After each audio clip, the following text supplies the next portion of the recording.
let's watch this. The dark side of the Silk Road. Nothing has stopped. At this point in time, I'm sure. Like what? He's gonna make an apology video. He's gonna fucking get like a bunch of dislikes for this video, but he's gonna keep uploading. Or literally in fucking what, 1 week, people are gonna forget about him and just watch his videos. It's fucked. What a flow, bro. What a vow. Many of you are familiar with the Silk Road or some parts of its history. Okay, it's an hour and 14 minutes long. I'm telling you right now, it's gonna at least be an hour 20, at least, maybe even longer. So go get some popcorn, get ready, fucking get cozy. Let's turn off the goddamn lights. Let's get fucking a little more cozy shit. With the rising popularity of cryptocurrency, way more than that, many people I know. are now aware of these dark web marketplaces. And just because the Silk Road no longer exists, nothing has stopped countless other illegal marketplaces from taking their position. Wherever there's money. Before we start this video, didn't Robinhood basically ban the trade of games like the meme stocks, right? That has to be illegal, dude. That has to be illegal, man. Actually, skip to like 10 to 15 minutes if you don't want to watch Filter. No, I will watch it. Prevents me from buying more. They're gonna go to prison. Is that not illegal? They're gonna get it. Dude, is that not illegal? Like, you can't prohibit, like, it is okay. Just a class action lawsuit will get paid to billionaires. That's fucking crazy, man. Even the Republicans are pissed off about it. It's a federal crime. Holy shit. It's a federal crime. That's fucking crazy, man. That's fucking crazy. All right, let's watch this. To be made. There are always people willing to fight or go to extreme lengths to get that reward. Rarely do we ever get to pull back the curtain and see exactly what goes on the dark web. But today, that's a little bit different. Today, we're going to be reading through some of the bone-chilling messages sent by the owner of the Silk Road. And naturally, you might be curious as to what lengths that person had to go to keep business running smoothly. I mean, if you put some filters on your shit, you might be able to photo shit. The rich dominate the market. It doesn't really matter, sadly. I know, man. Fucking sucks. And these logs will give you a pretty good idea into the paranoia involved with running these operations. These message logs are one hell of a read and a disturbing look into the dark side of the internet. Holy shit, Flo, bro. So with that being said, today we're going to take a look at the Silk Road's hit list. I used to use Silk Road in high school when Bitcoin was $20 a pop. Are you serious? Holy shit. Okay, let's not start the goddamn pause timer. God damn it, dude. Stunning arrest of the drug kingpin who goes by the name Dread Pirate Roberts appears to have cornered the internet drug market. His real name is Ross Ulbricht and his website Silk Road. Court documents say Silk Road sold $1.2 billion worth of drugs and illegal services in just under 3 years. Do you assume, or should we assume, that the NSA was involved in corroborating or gathering evidence, which they might have denied in the actual trial? Yes. Yep. Okay. All right. Well, that was easy enough. You're the Dread Pirate Roberts. Admit it. With pride. But the surprise of the sentencing, one of the things that the government contended in its case was that he actually solicited the killings of as many as 6 people to prevent his identity. What role do you think that had? Holy shit! Silk Road user threatened to reveal the identities of thousands of others. So investigators say Ulbricht tried to execute a murder for hire on that user, offering $150,000. Is it a fair trial? No, I don't think so. In a way, Ross Ulbricht is the American dream. He's an entrepreneur. He saw a new market. He went for it. I mean, is that any different from the genesis of Coca-Cola or General Motors or Philip Morris? General Motors kill their customers. Philip Morris kill their customers. Coca-Cola kill their customers and workers. This guy is just an entrepreneur. He's simply embracing the explicit structure and policies of the United States capitalism. There's no difference at all. There is difference. Drugs is illegal.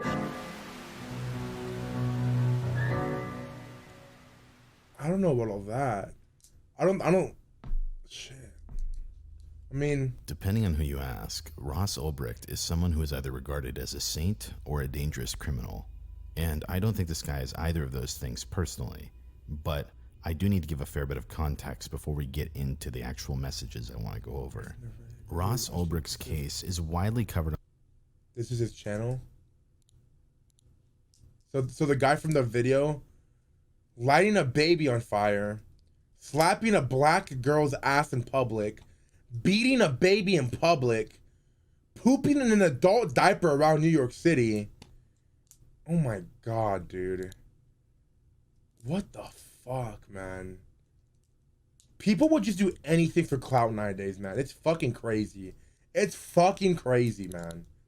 And for no reason. Like, what? You can't go fucking... Oh my God, dude. On the internet. So I don't want to act like I'm the first one to mention this. But the thing is, whenever there is coverage of this topic, for some reason... It's not just me, right? Like, if somebody's obviously clout chasing, I can't watch them. It's not just me, right? Like, if somebody was, like, dead ass, oh, I'm doing this for clout, I can't watch that, dude. It's just not genuine.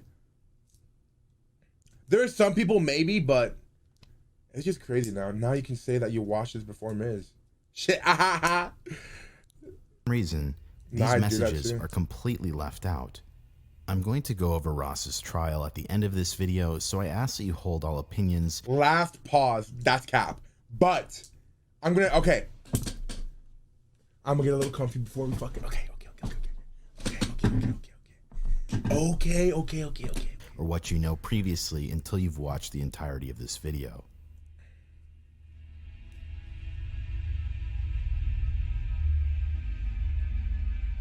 What up, fans?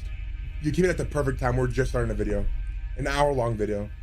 Let's count. Let's count for two. Shit. To begin this story, let's go back to 2011. Okay. The very first mention of the Silk Road website came from a forum called shroomery.org, dated January 27th, 2011, where one user by the name of Altoid started a new thread that read the following.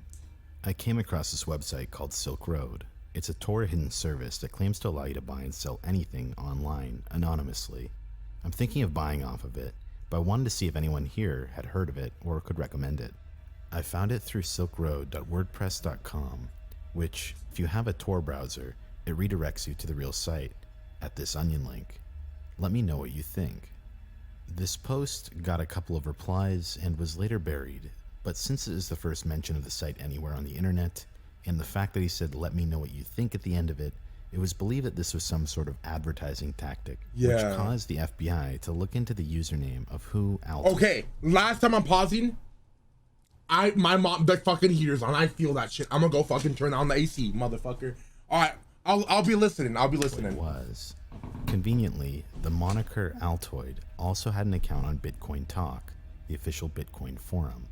If you look through this forum user's post history, you'll start to realize that this person had quite a few Bitcoins to their name. The most notable, however, was the final post from Altoid that was dated October 11th, 2011, and is still up to this day, and it reads the following. Hello. Sorry if there's another thread for this kind of post, but I couldn't find one. I'm looking for the best and brightest IT pro in the Bitcoin community to be the lead developer in a venture-backed Bitcoin startup company. The ideal candidate would have at least several years of web application development experience, I shouldn't say that every having time. built applications from the ground. Lead developer. Hello. Sorry if there's another thread for this kind of post, but I couldn't find one.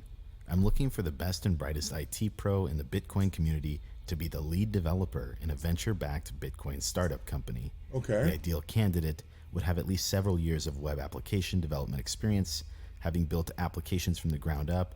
A solid understanding of OOP and software architecture is a must. Experience in a startup environment is a plus, or just being super hardworking, self-motivated, and creative. Could you imagine being the developer of the Silk Road, dude? You got into high school? Oh, God, like this shit. Compensation can be in the form of equity or a salary, or somewhere in between. If interested, please send your answers to the following email. Let's not talk about that. What was the email? rossobricho@gmail.com. You're almost out a little bit, like I'm sure. Even if you're not, trust me, it'll feel like that. This email address, in part with the other posts on his forum account, ultimately led the FBI to start tracking Ross in an ongoing investigation. Sometime after this discovery, a package of Ulbricht's was intercepted in the mail that contained various fake IDs, all with Ulbricht's face on it. When he was questioned about the fake IDs at his doorway, he stated that they weren't his and that anyone could have bought them online at some place like the Silk Road. Ross Ulbricht was monitored up through 2013, where undercover agents had tracked him to the San Francisco Public Library. By then, investigators knew his computer would encrypt itself if it was closed, so they had to get him with his computer open. Due to this proposed dilemma, 2 undercover agents created a diversion by pretending to be a couple fighting nearby. This caught Ross off guard, which caused him to get out of his seat at the library, where another agent ran in and snatched his computer. Fivehead! Ross was caught logged into the mastermind section or dashboard on his computer, and inside his computer, on top of that, was a full diary dedicated to the creation of the Silk Road, as written by him. $50 million? No. That's 50,000. Holy shit.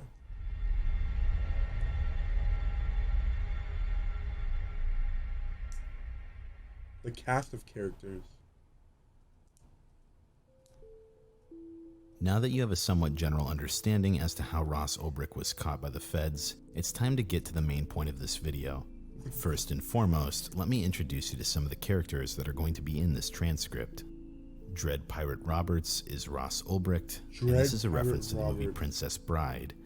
If you're familiar with the movie The Princess Bride, then you'll realize how clever of a name Dread Pirate Roberts actually is, because it insinuates that multiple people ran the website, but more on that later. The next character that I'd like to go over is Lucy Drop, who was one of the top vendors on the Silk Road.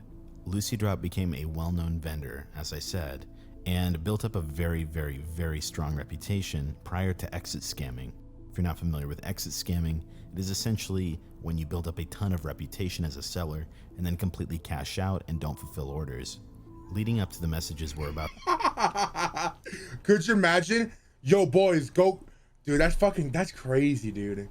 You don't fulfill orders? To read, Lucy Drop claimed that they were in prison for 7 months and that they had a business partner that stole their account. Go figure.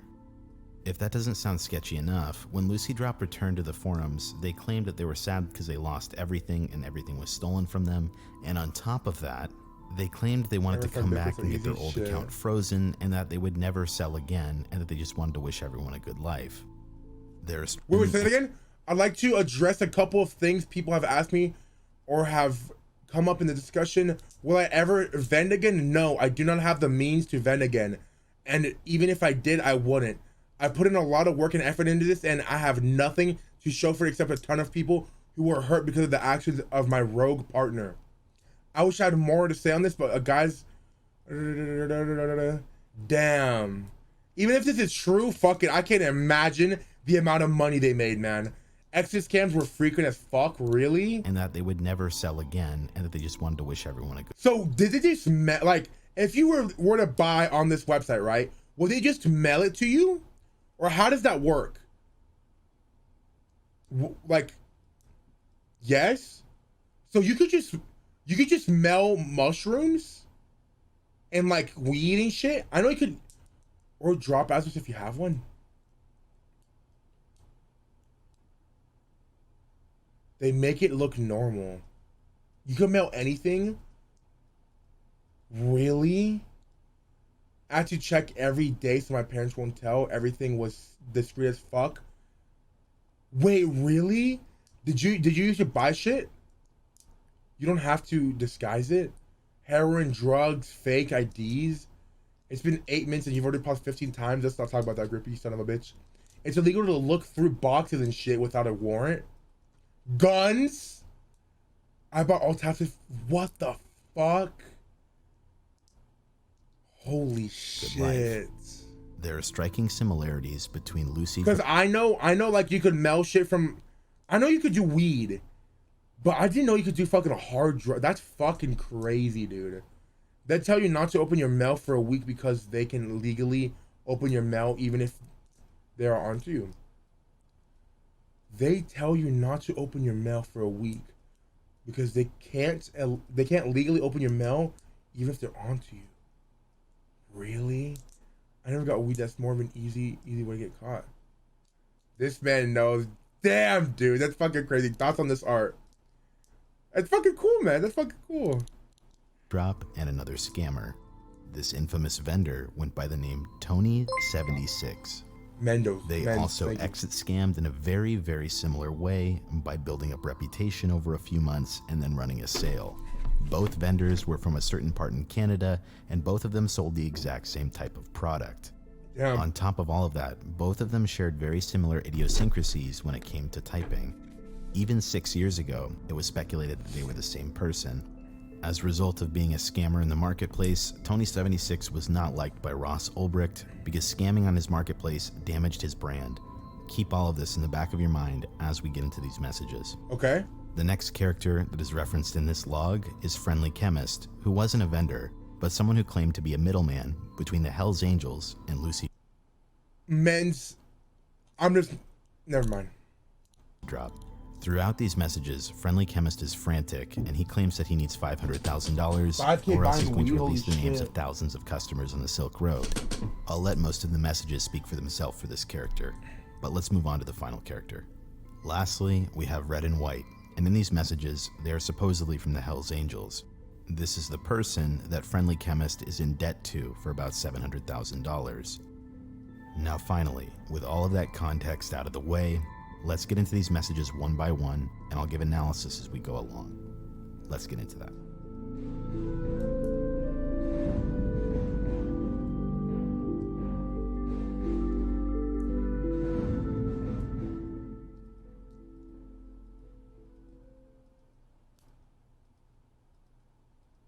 Just a side note before we get into these messages, this is a long read, so I highly advise that you get comfortable, or if you just want to listen, that works too. Where you can find these messages is Government Exhibit 936-14-CR-68. Now that you know all the characters, let's begin. So basically, the first message comes from March 13th, 2013 at 8:50 a.m. from Friendly Chemist. The subject line of this message is very important. The message says, "Can you please get Dread Pirate Roberts to message me right away? It's very serious. It's a matter of life and death. It also has to do with identities of dozens of top vendors and thousands of Silk Road customers. It's very important, so please get him to me right away." Friendly Chemist says, "I will not talk to anyone but Dread Pirate Roberts, so please do not ask me what it's concerning." The next morning, on March 14th, 7:57 a.m., 2013, Ross Ulbricht then responds to Friendly Chemist and says, "What can I do for you?" Friendly Chemist then gets back to Ross on March 14th at 11:26 a.m. He says, "What's going on? When are you paying Lucy Drop? I've been waiting and waiting, and he keeps saying he's waiting for you to pay. You don't know me, but I'm Lucy Drop's supplier. The only reason I lent Lucy Drop so much product is because he showed me the chat logs of you and him talking, and how you made him the #1 seller on the Silk Road. I lent him $900,000 of product, and he paid me $200K and started avoiding me. $900,000? I see you and him still have listings up, so I know for a fact he does not have any product. Why are you guys scamming people for hard-earned money? I stopped by Lucy Drop's house and he doesn't live there anymore, and his phone goes straight to voicemail, but I know he's been on Silk Road, and he says he's waiting for you. What's the deal? Where's my money? Why is Lucy Drop still selling when I know for a fact he has no product because I supplied him? What up, Bigdog? I'm freaking out here. That was not my money. I'm getting scared. My wife said she saw people at my kid's school, and I'm really getting worried. I put a keylogger on Lucy Drop's computer when he left the room one day when I was there." Wait. What was that kid? Okay. What I heard say? What about kid's school? People at my kid's school, and I'm getting worried. I'm really getting worried. I put a keylogger on Lucy Drop's computer when he left the room one day when I was there, so I could see what he was doing, and I see he's still selling when I know he doesn't have product. Why are you guys pulling a scam? Why? I also have the identities of 9 top vendors and 15 smaller vendors and thousands of customers of Lucy Drops. I don't want any trouble, but I want my money, and if you haven't paid Lucy Drop, pay him. If you have to pay him, then tell him to pay me. I'm scared for my family. If you don't believe me, here's a... What was it? I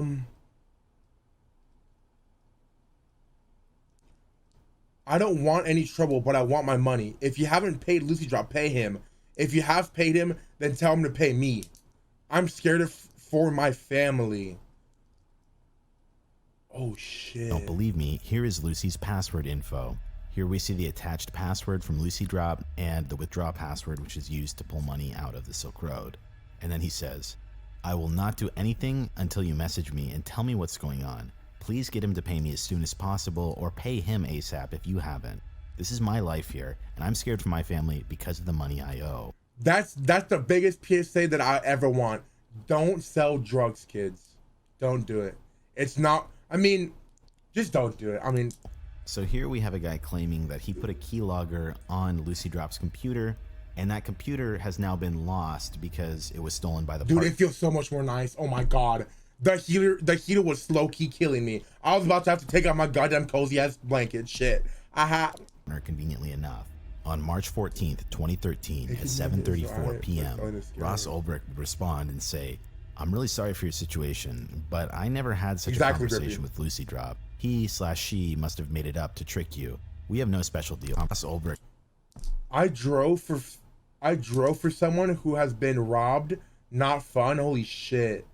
Been robbed, dude. I could not do that. I mean, could you imagine me though? Could you imagine just Bigdog fucking pulling up in a Corvette, you know, Corvette, whatever the fuck the dance is, and then me with a Glock or some shit. Hey puto, you got my money, cuz? Could you imagine that shit? Shit. Respond and say, "I'm really sorry for your situation, but I never had such a conversation with Lucy Drop. He/she must have made it up to trick you. We have no special deal whatsoever." Friendly Chemist would then respond at 10:54 p.m. and say, "I find it very hard to believe he showed me chat logs talking to you about you making him the #1 seller and being his partner on the product I gave him. I would not have given him that much product otherwise, especially because you made him the #1 seller. Please don't screw me like this. My life is in danger because of this money I owe. I also know about the other vendor accounts his friends were using. I have access to those customer lists too, from when Lucy Drop was drop shipping for them. I'm not this kind of person as of this." Dude, I'm so thankful I've never been in that situation at being held at gunpoint. Just be safe out there, boys, bro. If you gotta do that shit, by all means, do what you gotta do, you know? But just be safe, you know? Just be safe. Money I owe. I also know about the other vendor accounts his friends were using. I have access to those customer lists too, from when Lucy Drop was drop shipping for them. I'm not this kind of person, but the only card I have left to play is dropping 24 vendor identities and thousands of customer details on the web and the forums. What do you and Lucy Drop think will happen if thousands of usernames and order amounts, addresses all get leaked? All of those people will leave Silk Road and be scared to use it again. Those vendors will all be busted and all their customers will be exposed too, and never go back to Silk Road. I don't want to do that. I just want my money for my product, my life is in danger, and maybe my family. Those people I borrowed money from are not regular people. I can't believe I was so stupid and trusting. The mob. Just get Lucy Drop to pay me my money and get my money as soon as possible. And if you haven't paid him yet, then pay. What's supposed to say? Separate instance, I was outside of a club I worked security for. Someone mad about being kicked out, but yeah, not fun. Holy shit, dude. He pays me the money he owes. Please, I'm freaking out here. A day later, on March 15th, 2013, at 6:49 a.m., Ross Ulbricht would then respond and say, "I will get in touch with Lucy Drop and get back to you. Send me all of the information you've harvested so I can verify it." 4 minutes later... So he was lying. So he wanted a fucking bullshit so he could keep the money, because he said that they didn't have a deal, but they did have a deal. Holy shit. 6:53 a.m., Dread Pirate Roberts would send a message to Lucy Drop with the subject line, "Friendly Chemist." The message said, "Hi Lucy Drop, I've been contacted by a member named Friendly Chemist. He claims to know you and have done business with you in real life. He's making wild accusations and threats against you and me and other members of my community. If you indeed know him, could you please provide me with his name and address? I'd like to stop him in his tracks by revealing that I know who he is and will retaliate if he does anything stupid. Any other info you can provide is also welcome. Thanks and sorry for the trouble. DPR." Holy shit. P.S. Please don't contact him. I'd like to handle him myself. Oh my God. Please don't contact him. If possible, I'd like to handle him myself.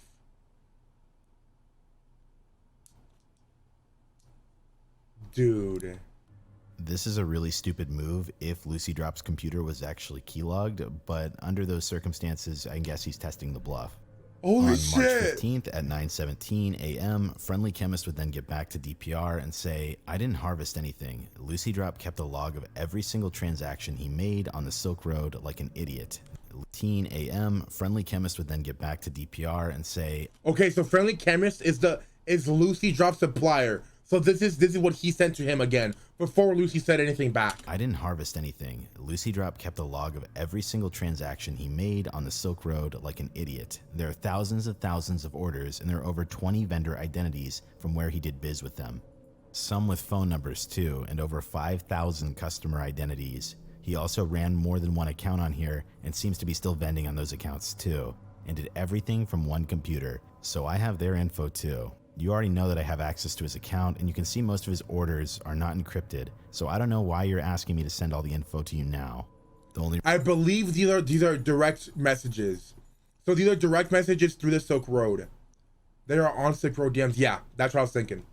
Friendly Chemist is Lucy's middleman. So Lucy, this Friendly Chemist would get supply and then give it to Lucy, basically. The reason I can understand this is unless you wanted to warn all those people so you and Lucy Drop don't have to pay me. His username, his password, and his withdraw password. You say you're not working with him, but you still haven't closed his account when you know he is scamming, but I will give you the address of some of the customers and you can see he kept logs this whole time. Here are some of his very first sales when he was selling 3-tab samples when he first started vending. You can contact them to see if it's true. Clearly, Ross was being threatened with real identities, and this is why the government actually redacted this in the court documents. Holy shit. Getting back to Friendly Chemist's message, it continues as, and the log goes like that. Joe, if you want me to pause so you can get popcorn, I'm all down. I'm down for pausing it. What? Mom?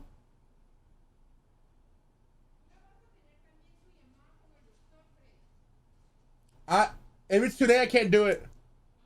If it's today, I can't do it.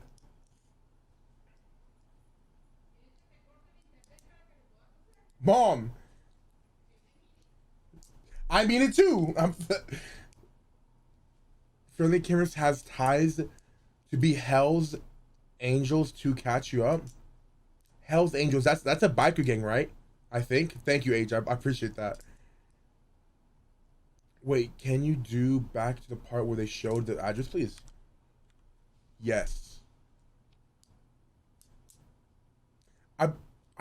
Yeah, so Hell's Angels. I would assume it's like a mob type place.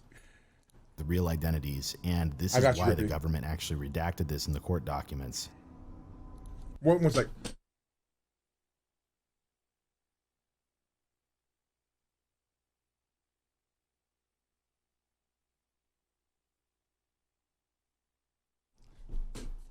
Getting back to Friendly Chemist's message. Yes, they had a big pool on coke / other drugs. That's not in this though. Okay. It continues as, and the log goes like that up till today, every day, and that's just one of his accounts. He has 3, and he uses each one for a different thing. But I'm sure you know this, or else why else would you let his account stay open? I don't want to do anything with this info, and I won't. I just want my money. I'm scared for my life, and you and him are not giving me an answer. Maybe if I post all the vendor identities publicly and nobody sells on the Silk Road, Lucy Drop will have no more sales or people to scam on his other account. I just want what's owed to me, and I will go away. I don't know why you people scam like this. People work hard for their money, and you are playing with people's lives. I will wait for your reply from Lucy Drop, but I don't know how much longer I can wait. How can I explain to these people that I don't have their money when I said I would have it on a certain day, and now I'm late? These are not normal people, and they're getting angry with me. Just get Lucy Drop to resolve this, or pay him, or he can pay me. I did a favor, and this is not fair to play with my life like this. Later that same day, DPR would get back to Friendly Chemist and said, I'll let you know when I hear from Lucy Drop. On March 15th at 8:42 p.m., Friendly Chemist would once again message DPR pleading his case. I'll show the message here on screen, but I'm not going to read through it because... When would that be? I don't think you guys understand how serious this is. Have you not paid Lucy Drop the $700K he's supposed to give me yet? These people, I borrowed money from, they're asking me for me to meet them, and I said that they don't want... These people I borrowed from have been asking for me to meet them, and said they don't want to have to come find me. I'm scared and you don't seem to have even care that you guys are scamming me and putting my life in danger. Do I need to release some of lists so you treat me more seriously? I just want what I am owed. When will you guys make it right? God damn, I'm reading like in the fucking 5th grade. Fuck me. Because it's basically the exact same thing he said.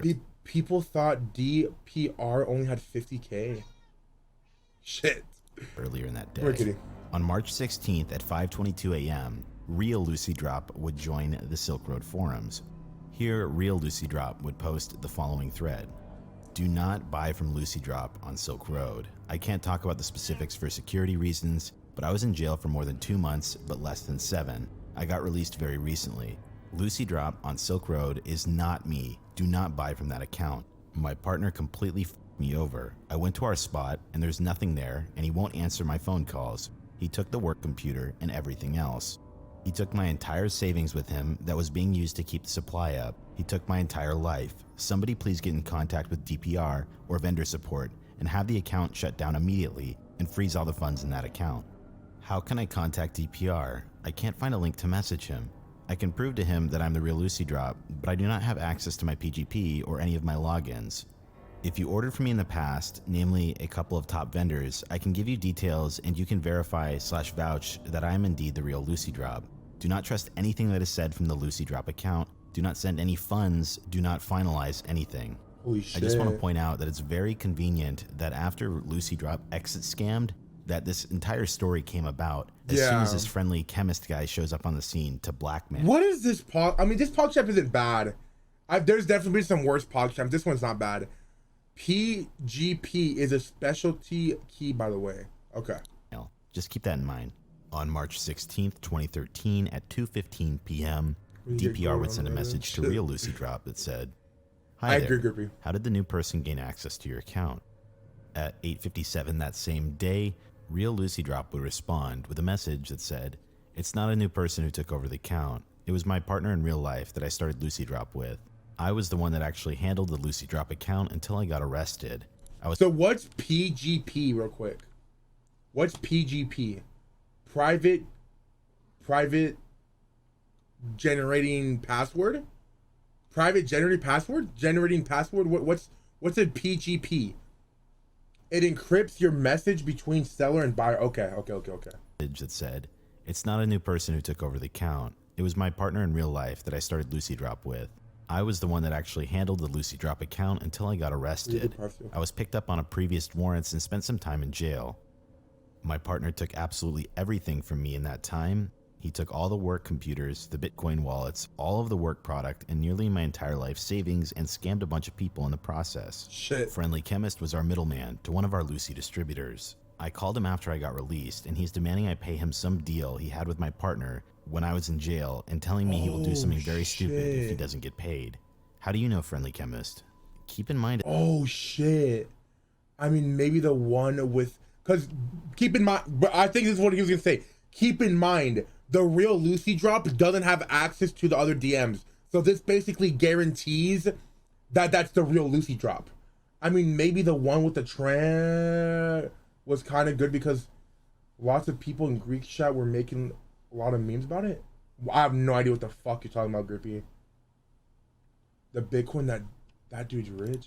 At this point, Dread Pirate Roberts never once brought up Friendly Chemist to real Lucy Drop. He brought it up to the other account. Five head! I'm so smart. I need a fucking 5-head emote of myself. Shit. Regardless, the next day, at March 17th, 4:48 a.m., Dread Pirate Roberts would respond to real Lucy Drop and say, "I'm so glad you know him. He's gathered personal information about many of the customers who worked with Lucy Drop. Not sure if you're in control of the account back at the time or not." Okay, wait.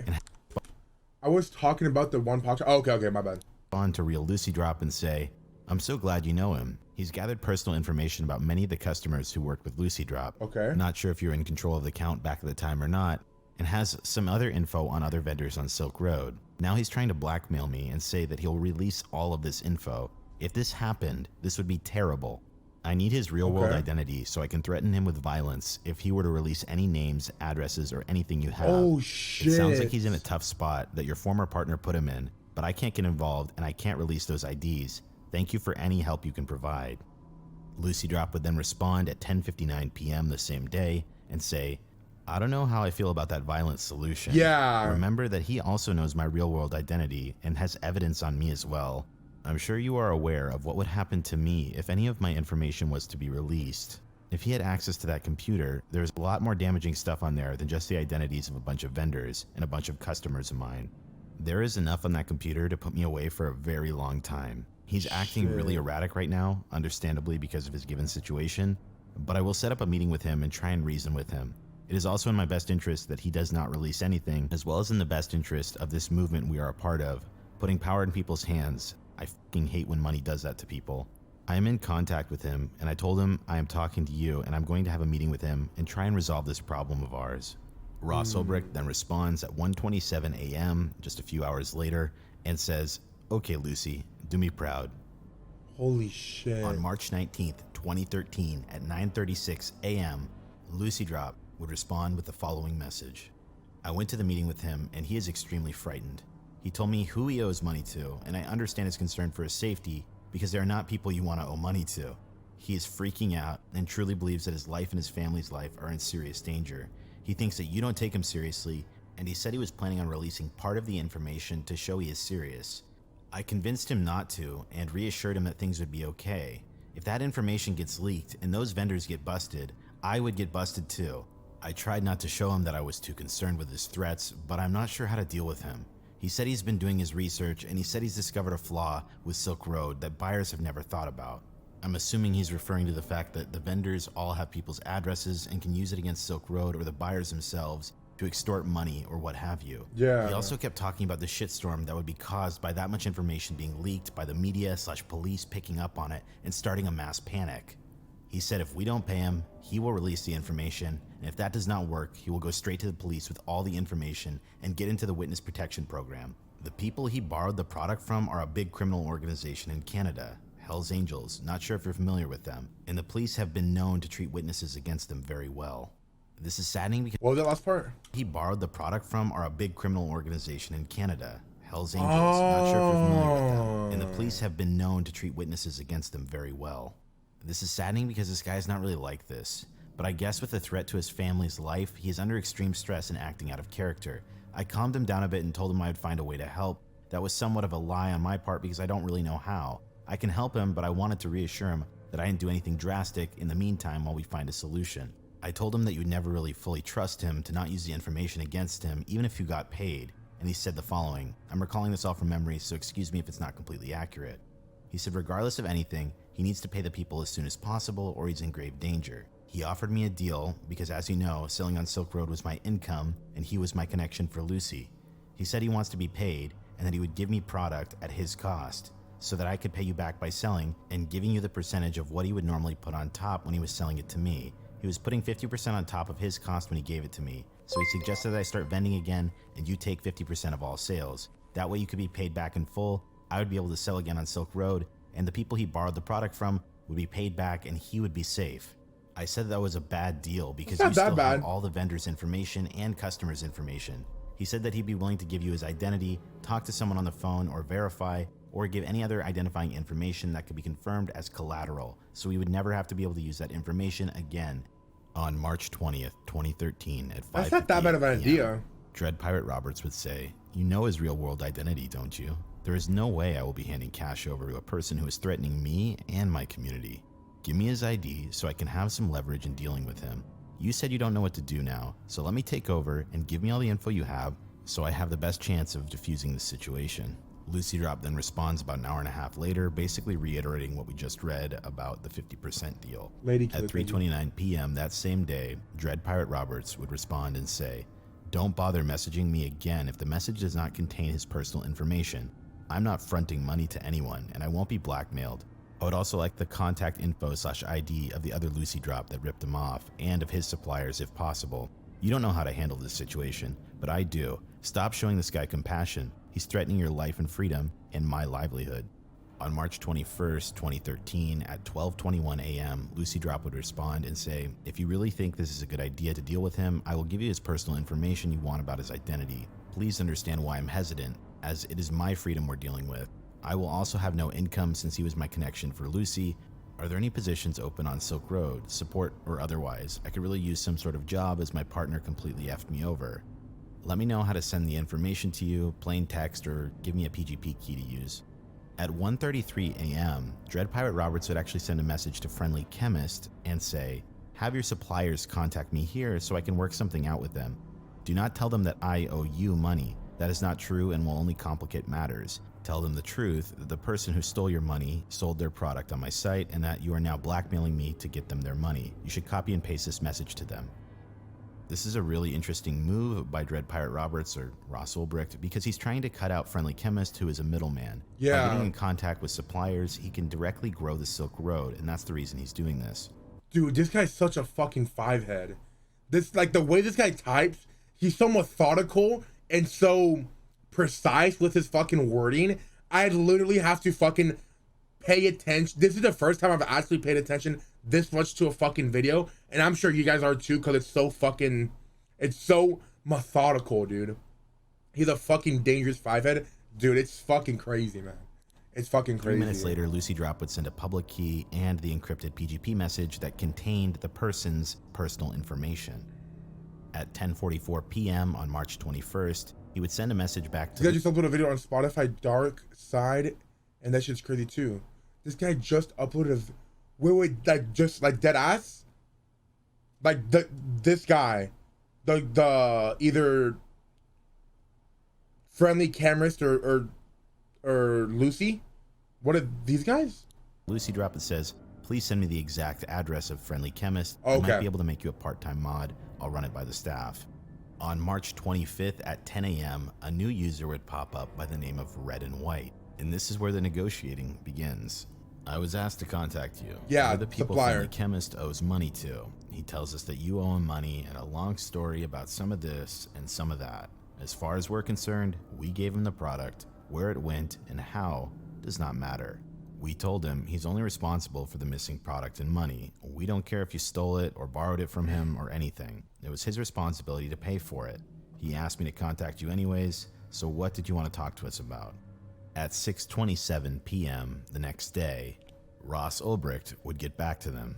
"Sorry for the delayed response and thank you for getting in touch. We've had some technical difficulties over the past 24 hours I've had to deal with. Just to be clear, I do not owe him any money, but he has told me his situation and wants my help. I'm not entirely sure what the best action is to take, but I wanted to be in communication with you to see if we could come to a conclusion that works for everyone. Friendly Chemist aside, we should talk about how we can do business. Obviously, you have access to illicit substances and— Ruthless! Ruthless! We think Pokemon's ruthless? This guy's fucking... Oh, his license injury? I don't give a fuck. Let's do business. Actually, dude. ...quantity, and you are having issues with bad distributors. Holy shit. If you don't already sell here on Silk Road, I'd like you to consider becoming a vendor. Many people here purchase in bulk as well as retail quantities. Being a vendor, you'll have the protection that dealing anonymously in Bitcoin provides, and you'll have protection against people like Friendly Chemist ripping you off, because all transactions are conducted through my escrow. I encourage you to read the wiki and forum, links are in the footer, and consider becoming a vendor here. So, if there's anything I can do as an admin here to help you get involved with Silk Road, or anything I can do to help with your situation with Friendly Chemist, please let me know." At 8:08 p.m., Red and White would get back to him and say, "This is interesting. How much is it possible to sell on here if we listed every product far cheaper than everyone else? We have a majority hold over most of the movement of products in Western Canada, Holy one of the main ports in North America." Could you imagine being able to say this? We have the most movement product in Western Canada. That's fucking crazy. "I researched your site and the concept seems interesting to me, as long as it is as anonymous as everyone makes it out to be. We produce a lot of things that would get this video demonetized." LSD. What is it? I don't know what that is. Ketamine, MDMA, and meth, GHB, cocaine, and heroin. Holy shit. No, this isn't a link. You could see that shit. If you look, it literally says LSD, N-Boine, ketamine, MDMA, meth, cocaine, and heroin. Holy shit. And like I said, they have mad drugs. I didn't think they covered. Dude, that's fucking crazy. That's fucking crazy. Import a lot of other things that would get this video demonetized in bulk amounts. We have a lot of workers who run their own sub-distribution networks for the streets, but if it's lucrative, we're always looking to expand. In my partner's eyes, all they see is that because of online dealing, we are out 700K, so I'm not sure if they're going to go for it. Friendly Chemist refuses to meet up with us because he fears what will happen. People are starting to suspect that he will go to the police, which is... Yeah, he does it on purpose. He wants you to see it but not get demonetized. Yeah, I got you.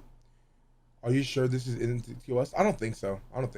It's not a problem, because he would never be able to give up anyone of importance since he has only had contact with low-level people in our group, and they always take precautions so that even if someone were to turn informant, they would not be able to get any charges to stick. It's a shame because he moved a fair amount of product. If he can get Friendly Chemist to meet up with us or pay his debt, then I'm sure I would be able to get people in our group to give this online side of business a try. As it stands right now, there are people looking for him, and since he has avoided our group, I'm not sure what will happen because he owes us money and is avoiding us. I looked around your site and the prices are absolutely absurd. I'm assuming most people here are selling 3 to 4 tiers below the actual producers and distributors. Shit. On March 27th. 3 to 4 tiers, dude. That's far. Imagine. The distributor sells to the guy. The guy sells to another guy, and that guy sells to another guy. That's down, dude. You can say it's educational because it technically is. It's true. There may be one picture that is bad, but I'll scan the video real quick. It's even if there is, it's fine. I mean, who the fuck, what? Just don't report me and we'll be fucking fine. I'll shit. 2013 at 11:16 p.m. Ross Ulbricht would send another message to Lucy Drop, who hadn't followed up yet. He says, "Why haven't you gotten the address yet? Bring me Friendly Chemist's address and $1,000 in Bitcoin is yours." $1,000 in Bitcoin in 2013 would literally be multi-million dollars now, dude. Just think about that too. 2 minutes later, then Ross Ulbricht would send another message to Red and White that says, "In my eyes, Friendly Chemist is a liability, and I wouldn't mind if he was executed, but then you'd be out 700K. I'm not sure how much you already know about the guy, but I have the following info, and I'm waiting on getting his address." In my end, Friendly Chemist is a liability, and I wouldn't mind if he was executed, but then you'd be out. Oh, this is Dead Pirate Roberts. This is the owner of the website going to Red and White. Oh shit. Guys, everyone buy GameStop, go. Let's not talk about that shit. Why give away identities for 1K when you could just beat Minecraft? God damn it. And I wouldn't mind if he was executed, but then you'd be out 700K. I'm not sure how much you already know about the guy, but I have the following info, and I'm waiting on getting his address. Blake Krokoff lives in an apartment near White Rock Beach City, White Rock, Province, British Columbia, has a wife and 3 kids. Let me know if it would be helpful to have his full address. In those categories, I think you could be doing over 1 million in sales a week within a few months. It's hard to estimate because it depends on how much market share you get, and also the site as a whole has been constantly growing. You will need to become very... Cause stock size to be such a biggest reward stream. I'm not buying GameStop, but I'm at a high, exactly. Wait, did you get the 36? Not yet. It's supposed to come in like a month or 2. Very proficient at stuff in sales a week within a few months. It's hard to estimate because it depends on how much market share you get, and also the site as a whole has been constantly growing. You will need to become very proficient at stealth shipping and packaging if you aren't already. Think vacuum sealers and leaving no forensic evidence on your packages. You will also want to ship from multiple drop points so you can't be traced back to your fake return address. If you go through with this, I would contact some of the top vendors and hire them to consult you. Ask the grass vendors because you wouldn't be competing with them, and their product is very smelly and looked for by the USPS, so they have to be on top of their game. Shit. I would also start out listing smaller amounts so you can get the hang of it before putting up substantial inventory. You will also need to market yourself on the forums a little bit, maybe at first. Maybe send out some samples to critics. That is one price of anonymity. No one knows you, but if your first customer service is good and your product is cheap, people will quickly catch on and you wouldn't have to do much hustling. Regarding prices, there are some costs here that you don't otherwise see. I take 3 to 10% depending on the size of the transaction. If you hedge your escrow balance, and you should, that can cost up to 5% per transaction. And then if you need to convert your Bitcoins into another currency, there are other fees associated with that, though not much. There are also occasional losses due to packages lost in the mail. The rest of the markup I think is due, as you say, to the fact that most vendors are pretty far down the distribution chain. Regarding safety and anonymity, we've been operating for over 2 years now and open as a high-profile target, and we're still going strong.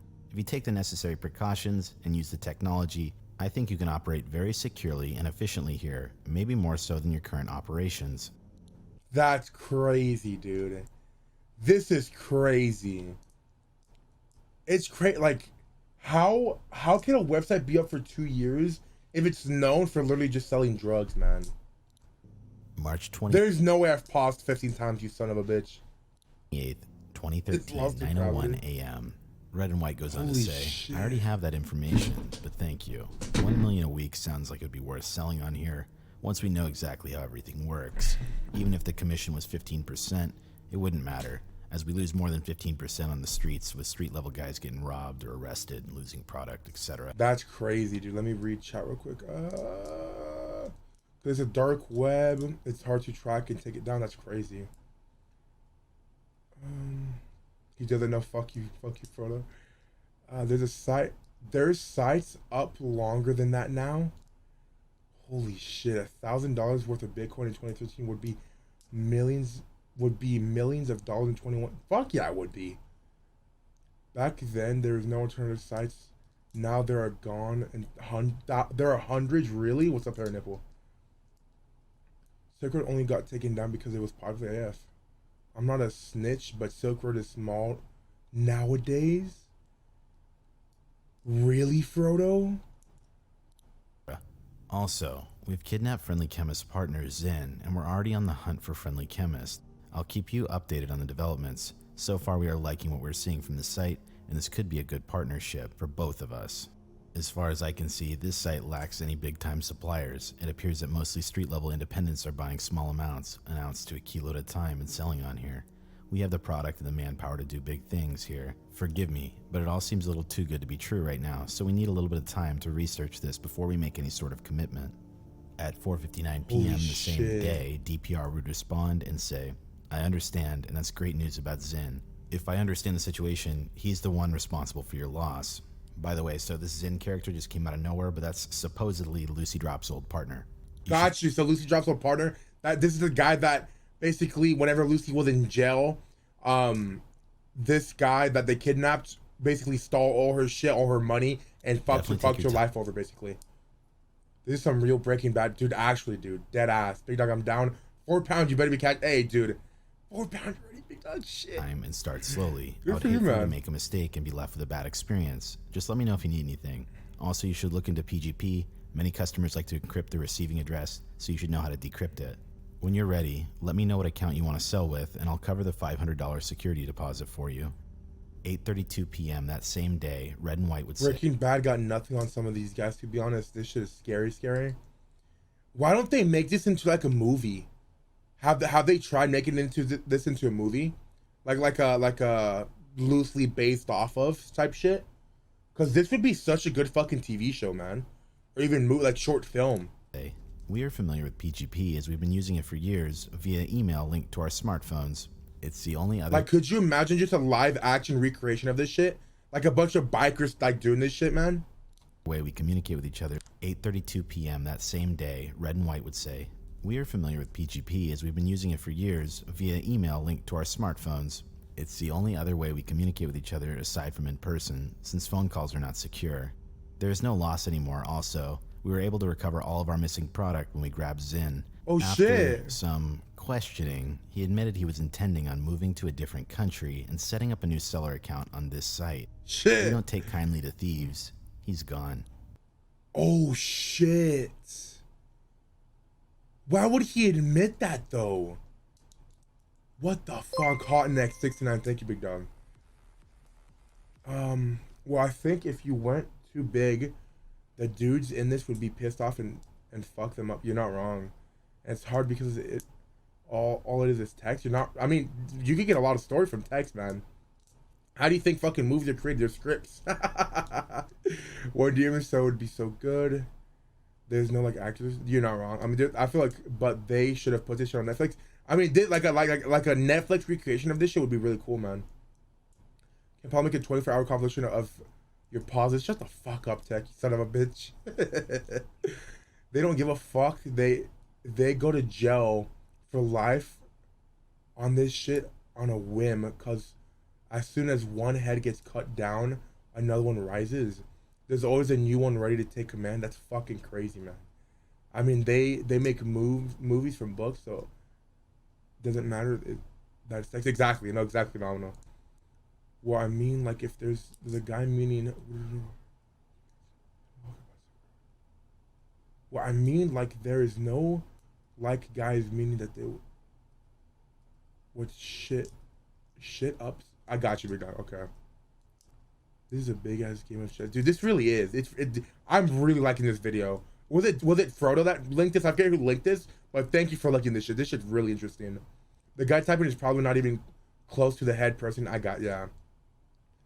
But they're just characters. All we know about these guys is their profile pictures. That's crazy, man. I appreciate your. No, but I've seen it like 3 times. It's still fucking amazing. Thank you, Brandy.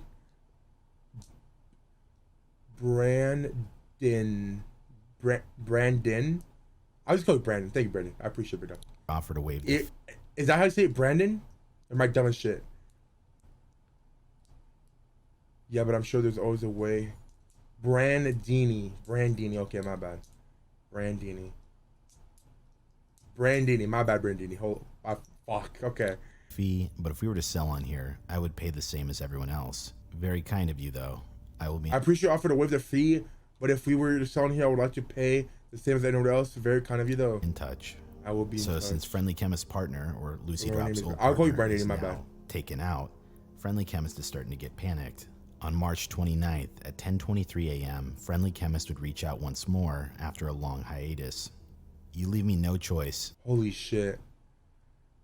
Most of these guys had probably been arrested before, so they would not know most or some look like. Yeah, you're not wrong. They also got morals, and as you can tell, like that weird morals. I mean, I don't think that there's morals. They just don't want to die. Shit.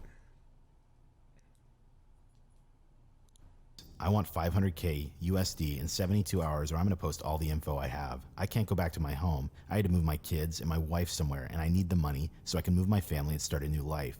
I hate to do this, but I need the money or I'm going to release it all. Over 5,000 user details. Would it be like a montage of them running their ops and then going into PC on Silk Road? Most of these guys are doing look like Asmongold 100%. Really? I'm talking about their biker club. They don't like snitches, but they are willing to pay, rather than getting fees waived. And start a new life.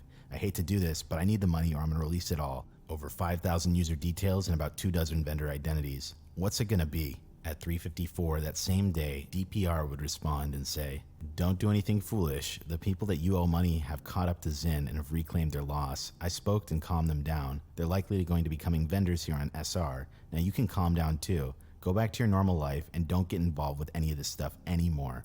At 7:43 p.m., Friendly Chemist would then come back and say, "You don't think I know what they did to Zin? You think I just go on with my life? You don't know these people. I owed them money and I ran away from them. It's over for me. I need that money to start over somewhere else with my family. I need it. I don't want to do this, but you still don't give me another choice. They're still telling me that I have to meet them, and I don't know what will happen. I can't let that happen. Even if they say it's okay, I know they will do the same thing to me. They say everything is okay, but I know what they will do. 63 hours. Please, don't force me to post everything. 500K is nothing to you, but it's life and death for me. They told me I have a free pass and that they dealt with it with Zin, but I know that they are doing that to make me think it's okay, and then they're going to get me. That's how these people operate." At 10:47 p.m., he would respond to Friendly Chemist once more and say, "Do me a favor, make it 96 hours. I will get back to you on Monday. I want to work this out, but I have big plans for this weekend, and I don't want to have to deal with this." That's cap.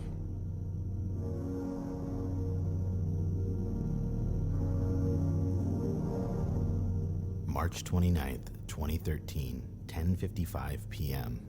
Hello again, Red and White. I hate to come with you with a problem when we were just starting to get to know one another, but Blake, friendly chemist, is causing me problems. Are you still looking for him, or now, or have you found Zin? Have you given up? I'd like to put a bounty on his head, if it's not too much trouble for you. What would be an adequate amount to motivate you to find him? Necessities like this do happen from time to time for a person in my position. I have others I can turn to, but it's always good to have options, and you are close to the case right now. Hopefully this is something you are open to, and can be another aspect of our business relationship. Regards, Dread Pirate Roberts. And can be another aspect of our business relationship. March 30th. Hey, all I'm saying is Bigdog got you, but Bigdog does not got you on this type of shit, man. Unless, you know, that the money paid, you know. 12:42 a.m. Red and White writes to DPR. What is the problem? We usually tend to stay away from hits as they're bad for business and bring a lot of heat. Is it a problem that can be resolved, or does he really need to be dealt with sternly? As of right now, we don't care about him because we retrieved more money from Zin than what he took from us, and he also paid for it with his life. Debt paid in our books. Holy as far shit. as rates go, we don't have a flat rate for things like that. It's on a case-by-case basis. Usually we pay our hitters a percentage of what the person owes, plus or minus how much they can retrieve. If it's strictly a hit because they don't want the person around anymore, it's also different. Does he owe you money, or do you just not want him around anymore? I can send a couple of my guys to do recon to find out exactly where he is right now. In the meantime, I'll wait until I hear back from you. At 1:55 a.m., DPR writes back, if you can find his location, that may be enough for me to scare him off. He's been trying to blackmail me. Just let me know what you need to make it worth your while. 3:31 a.m. that same night, Red and White writes, if I find his location... Okay, my bad. Let me... my fucking... Mom!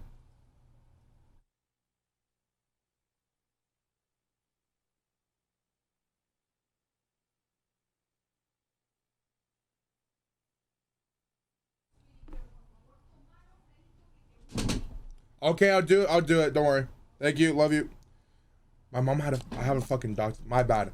Okay, I really haven't been pausing that much if you really think about it. I really haven't. Like there's been videos where they were way shorter and it's been way longer, pausing wise, you know. But my mom I have a doctor's appointment, but it's next Thursday, not today. a.m. that same night, Red and White writes, if I find his location and you use it against him to scare him, there's a chance he will switch locations again. Speaking from experience, it will be a lot more difficult to find him again after that, once he knows there are people capable of finding him. Further, the people we use to do recon are the hitter themselves. I don't think they would be interested in continuing to look for him if there was a small sum to be split between them just to find his address. If you have your mind just set on finding his location, I can talk to them and get them to get it to you for a fee. Not sure what amount, as usually we hunt someone. There's more involved after we find them. Yeah. If you want the deal with him the other way, we can talk about that too, but the price varies in the situation. If you want it to look like an accident, that's going to cost a lot more. It wouldn't be suspicious. Shit. He would just leave home one day and not return. If you don't care what it looks like, it would be cheaper than the accident. We use professionals and not street-level hoodlums who always end up effing things up. Holy How shit. much does he owe you, and how much are you willing to pay? If there are funds retrieved, how much will we keep from what he has when we get him, if he has anything? In response to this, DPR writes, he doesn't owe me anything, but he's threatening to expose the identities of thousands of my clients that he was able to acquire by working with Zin if I don't pay him off. As you don't take kindly to thieves, this kind of behavior is unforgivable to me, especially here on Silk Road.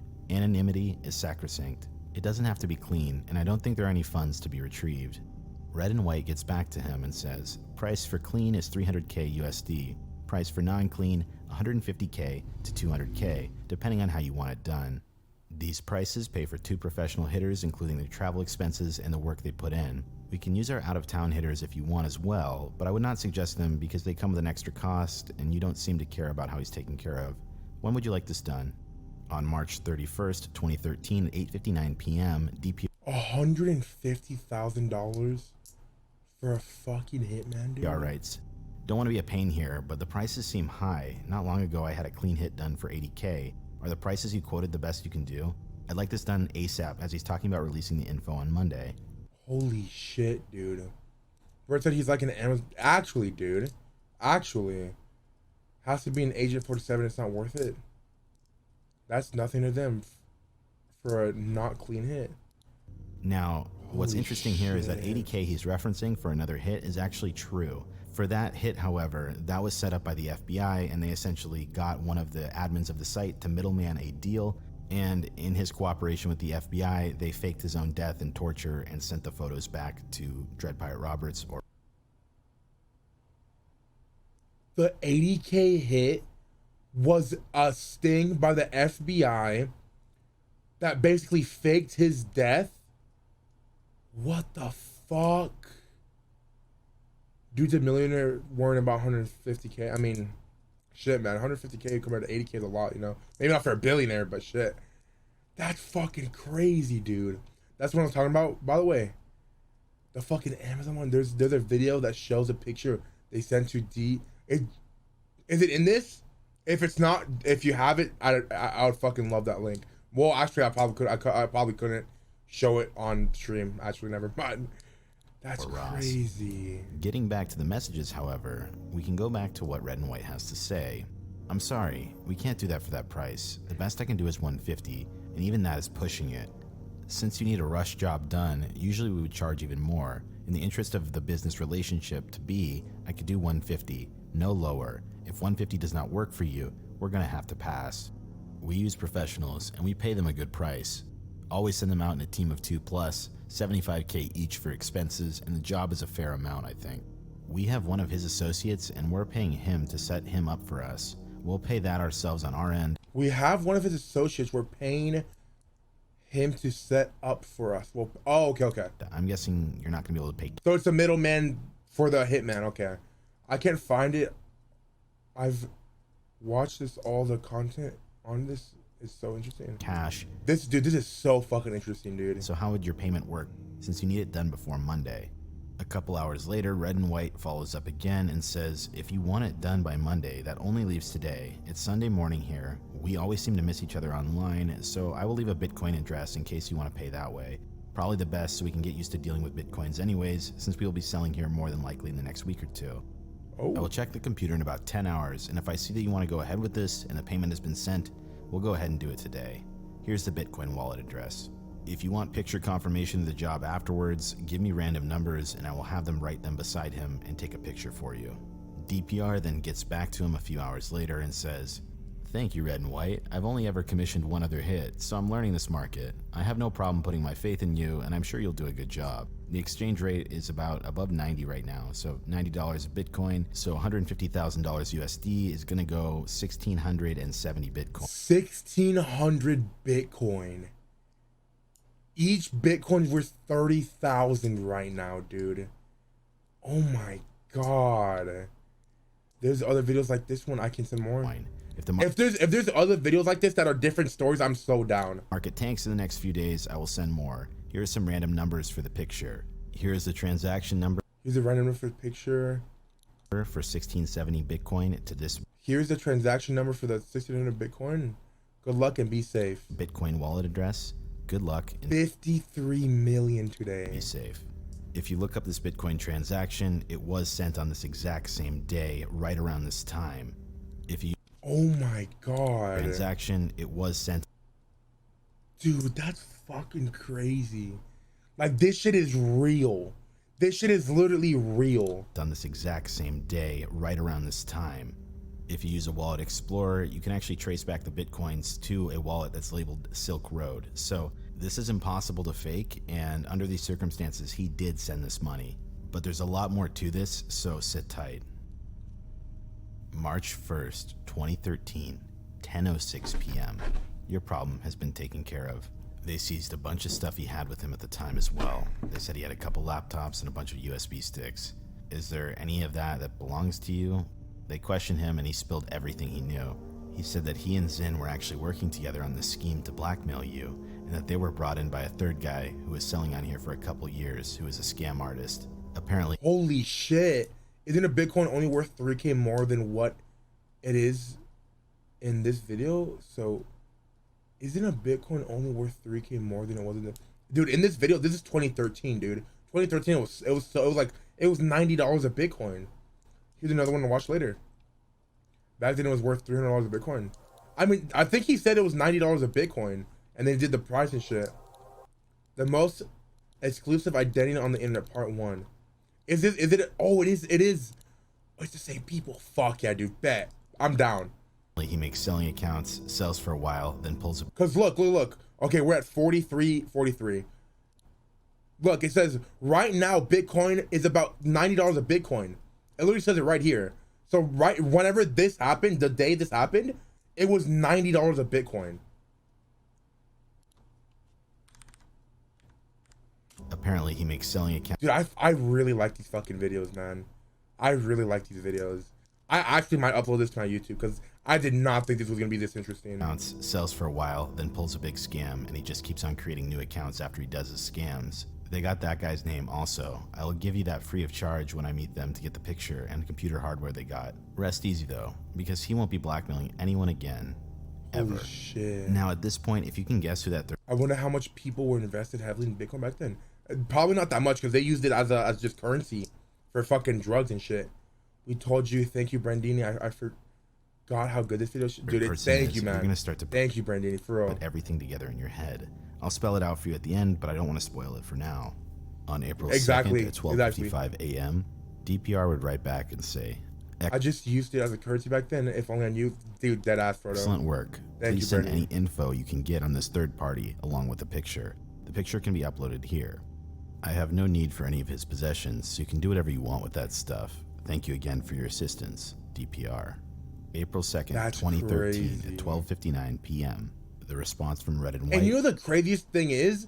This is literally just DMs back and forth. That's all it is. And it's this interesting. Would read the following. Okay, my guys are here now, and here's the information they extracted from Friendly Chemist before the deed. They were working with a guy, real name Andrew Lossry of Surrey. Apparently this is the guy that turned them on to frauding people on here. He said that he started selling on Silk Road a couple years ago, and since then he's made a career out of making new seller profiles to sell and then rip people off. He told them how to start on here and how to rip people off and asked for a percentage in return. He said that he showed them everything about how to sell and how to pull it off and all that stuff. He didn't remember all the account names he uses or used, and then said that Tony76 and Canuck were two of his names that he used on other seller accounts. Holy shit. For people he set up or is running himself. So Lucy, Tony, and this guy were all the same guy. Or for the same guy that maybe like told other people. That's fucking crazy.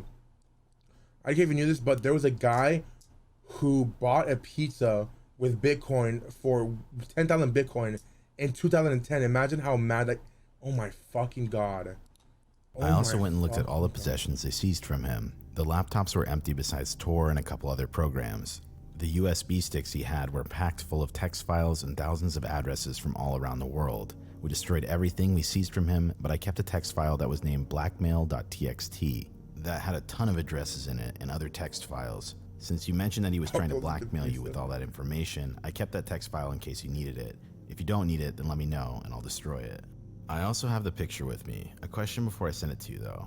I'm not extremely good with all this anonymity computer operations, but I know pictures store GPS information and the likes that the police can use as evidence.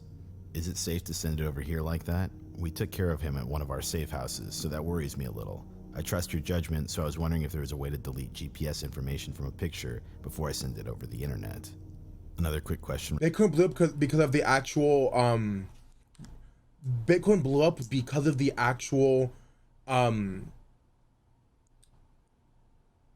how it's structured. Basically, it's fully anonymous. You can't charge back.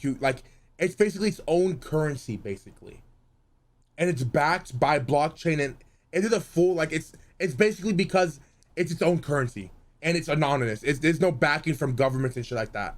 It's a long story short. Delete GPS information from a picture. Little Caesars for fraud. Wondering if there was a way to delete GPS information from a picture before I send it over the internet. Another quick question regarding Bitcoin. How do we withdraw them? I paid the hitters with my own money until I figured out how the Bitcoins worked exactly. As I understand it, Mt. Gox is the main exchange. Is it safe to make an account there to withdraw? Can they link it back to the Silk Road? They require verification, which bothers me a little, so I figured you would know the best way. Shit. Have you thought about investing in 3090 Ti's? Have you thought about investing in 3090s to mine? What do you mean, Brandini? What, could you elaborate a little bit more? Okay, I'm back. Did they kill the other guy? They killed. Yes, they did. They just did. I have $30 in MTGOX. I can't recover. Fuck. I thought I meant to mine Bitcoin. I have 30 like Bitcoin mining. Oh, I don't think it's worth it anymore at this point. Like you'd have to have a really big machine and shit like that, you know. Mining Bitcoin isn't worth it as much now, to be honest, because extra tutorial, yeah. I don't think it's worth it anymore. On April 2nd at 8:55 p.m., DPR would respond and say, yes, you can destroy the info. Thanks for taking a look first. Regarding image metadata, you can strip mine Dogecoin, all that. Unless you want it shit like Dogecoin, yeah. Welcome back, Will. That out welcome, is good practice. Thanks for coming. The upload page is secure, but I would still have access to that metadata. Of course you can trust me, but what if I was compromised? A decent one can be found for Windows here. Regarding Bitcoin withdrawal, I would avoid Mt. Gox if at all possible, especially if you're withdrawing to a USA account. There are many other exchanges that don't have so much attention on them. You can find them here. I am reluctant to give you a specific recommendation, but look for ones offshore on that list that will do an international wire transfer for a direct Bitcoin payment. Tony76 and Canuck were both blights on an otherwise great track record. What do you think about going after Andrew Losry? This guy has probably ripped off millions of dollars at this point from me and the rest of the Silk Road community. Here we see that Dread Pirate Roberts wants to take out anyone who's wronged him at this point. Yeah, at this point, it's not even in self-preservation. He's just trying to grow the Silk Road and build an empire. On April 5th, 2013 at 4:40 a.m., Red and White would write. That's crazy, dude. This guy's fucking ruthless. He's literally willing to take down anybody in order to fucking grow his thing. And the crazier thought is, Frodo said that this website, Silk Road, is smaller compared to the ones nowadays. What? I want to go shower, but I'm too ready. We're almost done. I won't be paused. Probably another 20, 30 minutes. Probably 30. The following. Just take that in for a second. Dude, that's fucking crazy, Frodo. That's fucking crazy. So is this the head guy still? So it's the head guy still at large? What do you mean?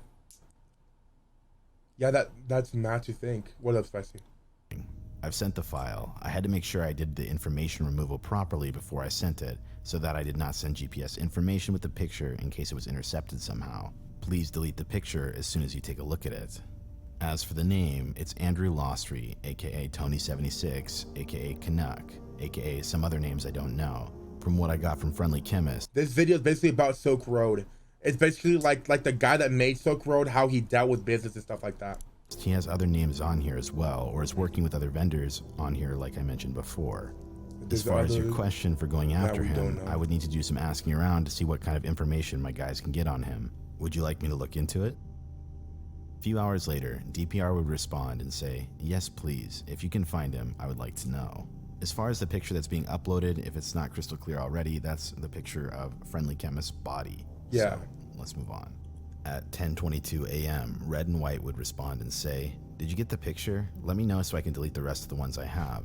Finding him would be possible, I can almost guarantee it, but I stop short of guaranteeing anything unless I'm 100% certain I can get the job done. I don't do that so I don't look like an idiot if I can't accomplish something that I said I can. Big dog guarantee right there. This man fucking knows. I don't like giving the big dog guarantee unless I know.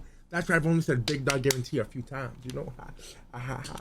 We have a huge stake in the trafficking on this side of the country, so if he's grabbing product from anyone, we would be able to find out who and get to him. Would you want him dealt with if possible? I ask because I don't want to send people to hunt for. DPR got a double life sentence plus 40 years without possibility of parole, aka he'd never get out. Holy shit, dude. Big Dog Guarantee is the only thing I guarantee. I trust Thank you, Bread Duty. Is it the next evolution of Big Dog Guarantee?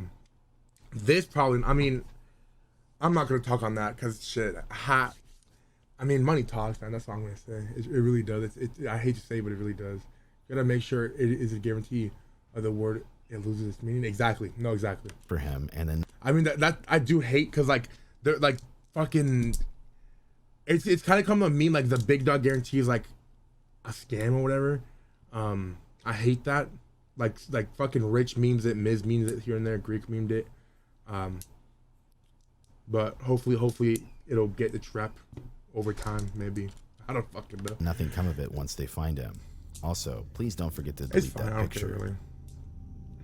Once they find him. Please don't forget to delete that picture. Please don't forget to delete that picture. What up, Connor? I've received the picture and deleted it. Thank you again for your swift action. I would like to go after Andrew, though it is important to me that we make sure he is who Blake said he is. I would rather miss a chance to take him out than hit an innocent person. If he's our man, I would rather miss the chance to take him out than take out an innocent person. Then he likely has substantial assets to be recovered. Perhaps we can hold him and question him. I'd like to connect with you on real-time chat to discuss this further with you. Hard. It requires downloading the chat client, Pigeon, and the plugin Off the Record, and some basic configuration to connect. If you're open to this idea, I'll send you instructions. This is how I communicate with my closest people. If not, we can keep communicating here, but it's much slower. April 5th, 9:48 p.m. Red and White writes, "It was my pleasure. I hate thieves." Dude, this is crazy, dude. Oh my fucking God. It's almost as much as I hate informants. About holding and questioning someone, it adds to the risk the longer we have to hold/transport a target. The safest way to do it is get in, do it, and get out as soon as possible. As far as there being a way to verify that he is the intended target, making him speak would not be a problem, and of course we would not have him done if he was not the right person we were looking for. Since you said you'd like to go after him, I will send 2 of my guys to do some recon right now and find out what I can about him, and get back to you immediately. We can discuss the price later once we know more. As for the real-time chat, send the information over and I'll have my tech guy look at it. He handles all my security with phones and PGP, Blackberries, so he would probably know better than me how to set everything up. On April 6th at 12:57 a.m., DPR... Real quick, I gotta... Give me a fucking second, dude. Fuck. Let me see...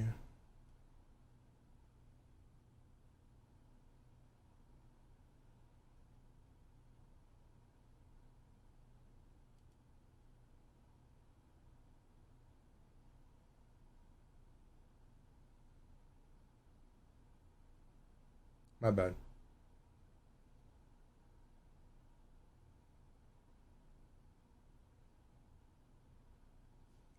Okay. We're doing movie night tonight. I mean, on this is kind of like a movie night, man. If we got time after the next 2 videos, I got another D and M video. The dark web black market boom. Shit, I'm down, dude. I'm honestly down for like maybe not all today for to be this, but this is very interesting for me, man. Very interesting.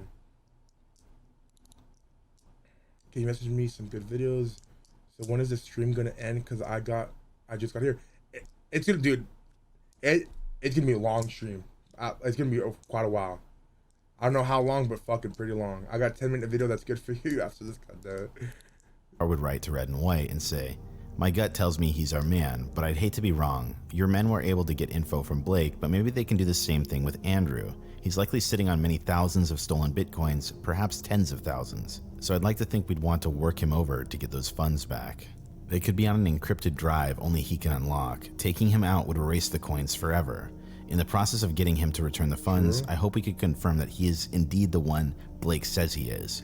Here are the instructions for accessing the chat server from a Windows computer."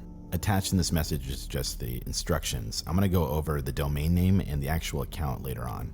On April 6th, instructions. I'm going to go over the domain name and the Add Buddy Dread actual account later on.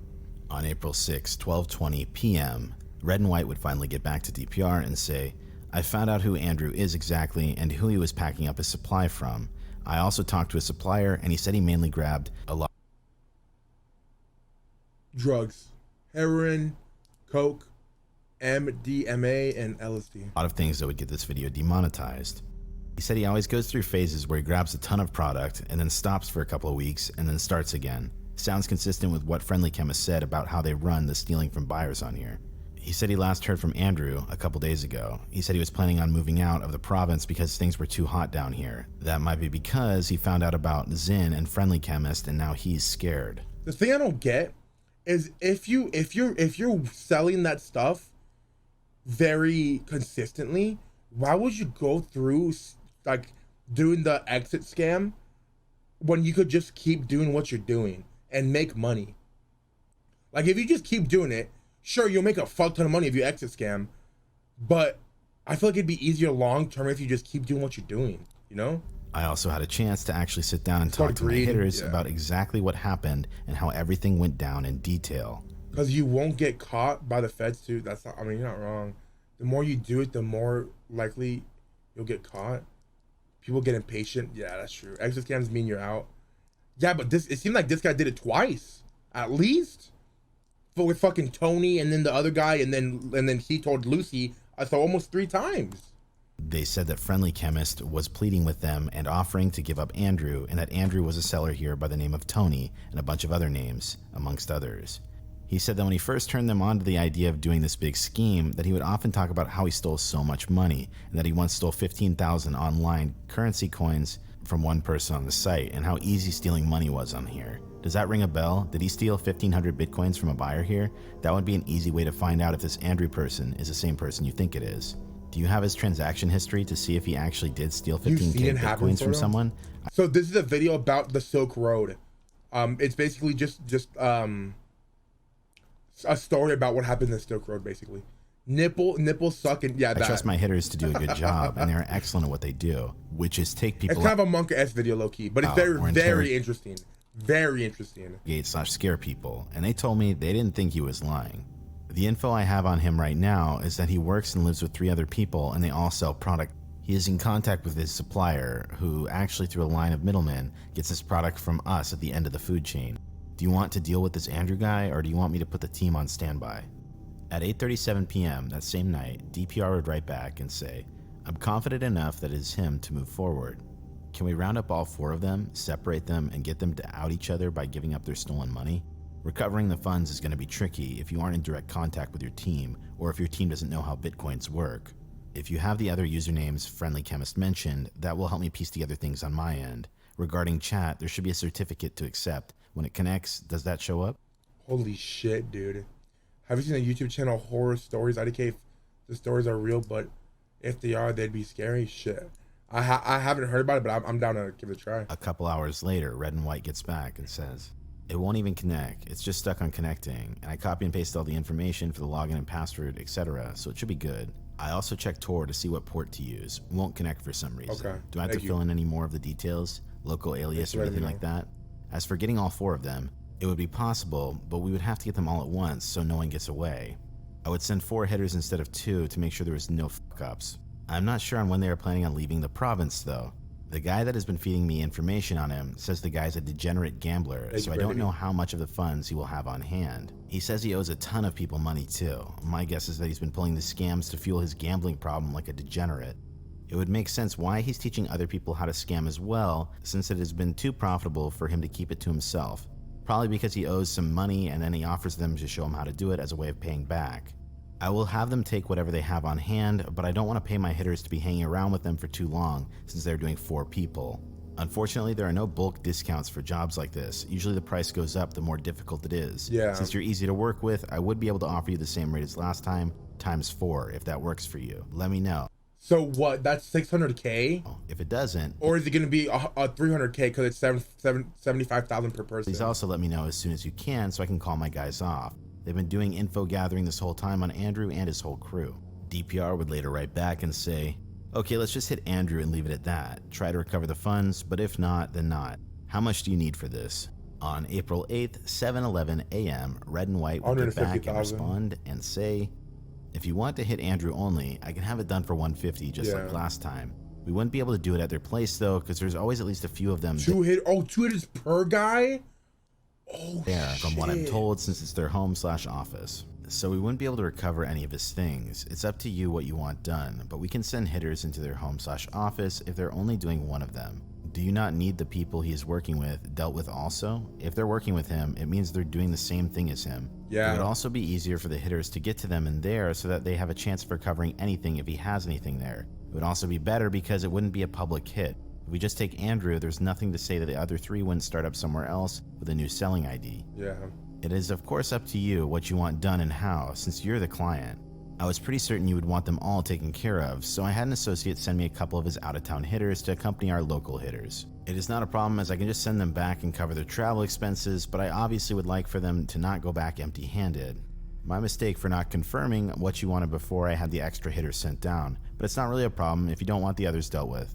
I had a hard time connecting to the Silk Road for the last 24 hours, or I would have asked before having them sent down. So if you'd like to do the others as well, I would be able to have it done for 500k. If you do not want all of them and just want Andrew, it would be 150k. I would prefer to do all 4, as it would be better than having to get Andrew somewhere else and have no chance of recovering any potential product / money that he may have. If you're Gucci Flippers, I appreciate it, dog, and it's fucking crazy that I am actually. But we're watching a video on the Silk Road. It's basically just like a drug selling website from 2012. It's just a story that's fucking crazy. Certain he has that much product / any potential product / money that he may have.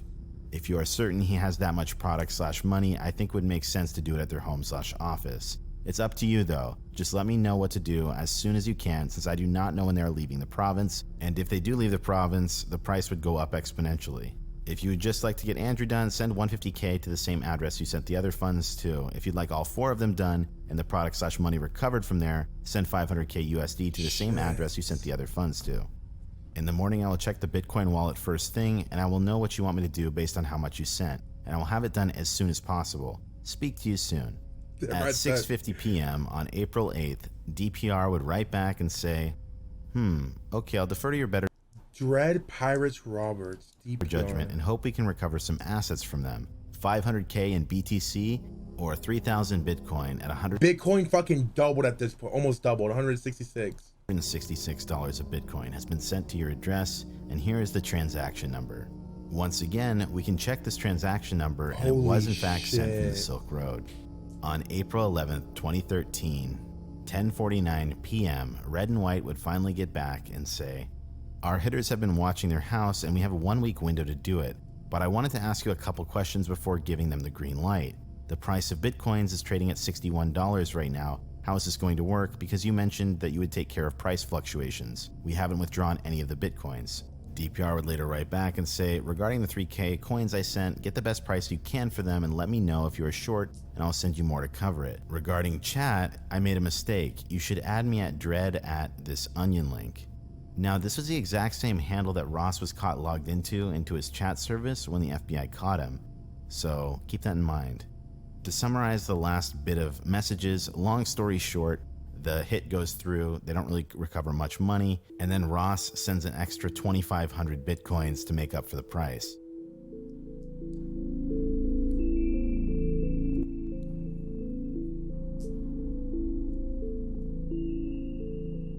Holy shit. Now, so at this point, we know of at least 6 people that this guy, DPR, has commissioned or fucking basically hit, you know? Let's do a final analysis on these messages. As interesting as these messages are to read, there's something I haven't told you. Shut up, bitch. What we just read through is exactly how someone went about scamming 7,225 Bitcoin off Dread Pirate Roberts. At the time that this Bitcoin was sent, it was actually worth about $1 million, give or take. But today, it's worth over 60 million. All of these hits were... Whoa.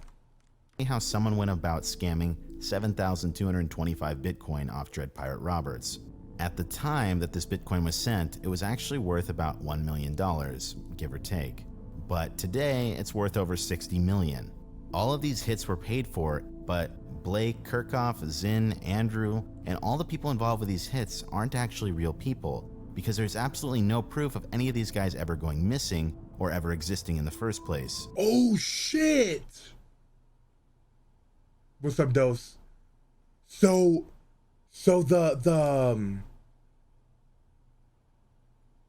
the what's his name? The Hell's Angels guy, whatever the fuck. He could have made up the people in order just to get some fucking extra Bitcoins. It took a while for Ross's investigation to pick up on this, but this is in fact what happened, and even in the court documents they say he got hit with an elaborate scam. Keep in mind though, that in DPR's mind, these people were 100% real, and he was completely willing to pay to have people taken out. Yeah. We're gonna talk about Ross's trial in a bit, but up until 2018, nobody knew who Red and White was. Red and White, that's what it though. was. DPR got played by one person, and that one person is alleged to be James Ellingson. Holy shit. Holy shit. So Red and White, Red and White, fucking Lucy, whatever, all those fucking people was one guy. Dude, this guy should be on fucking with Elon Musk. Dude, if this guy was helping Elon, we'd be on fucking Mars by now. Oh my God. In a later investigation, Bitcoin was traced from Red and White's accounts on the Silk Road to another seller on the Silk Road named Mary Jane is my muse. And both of them were registered on a Canadian Bitcoin exchange that had James's driver's license on it. As a result, James trying to cash out ultimately ended up getting him caught. He's currently out on bail and waiting trial. Since Tony76 is likely loose. Wait, he's still on trial? This was last year. Drop. This makes this guy one of the most prolific scammers on the Silk Road. This guy was probably just laughing his ass off. That James initially sought out to blackmail Ross's friendly chemist with $500,000, but ended up thinking quick on his feet and ended up getting double the amount. As cool as it is to see someone get worked over like this, heaven forbid Ross Ulbricht actually got his hands on a real hitman.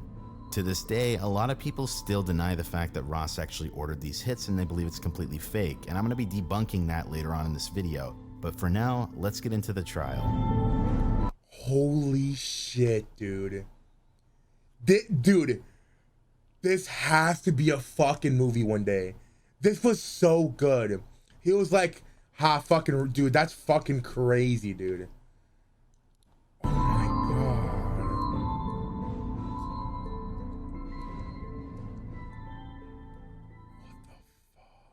Now let's take a step back and look at the trial and conviction of Ross Ulbricht.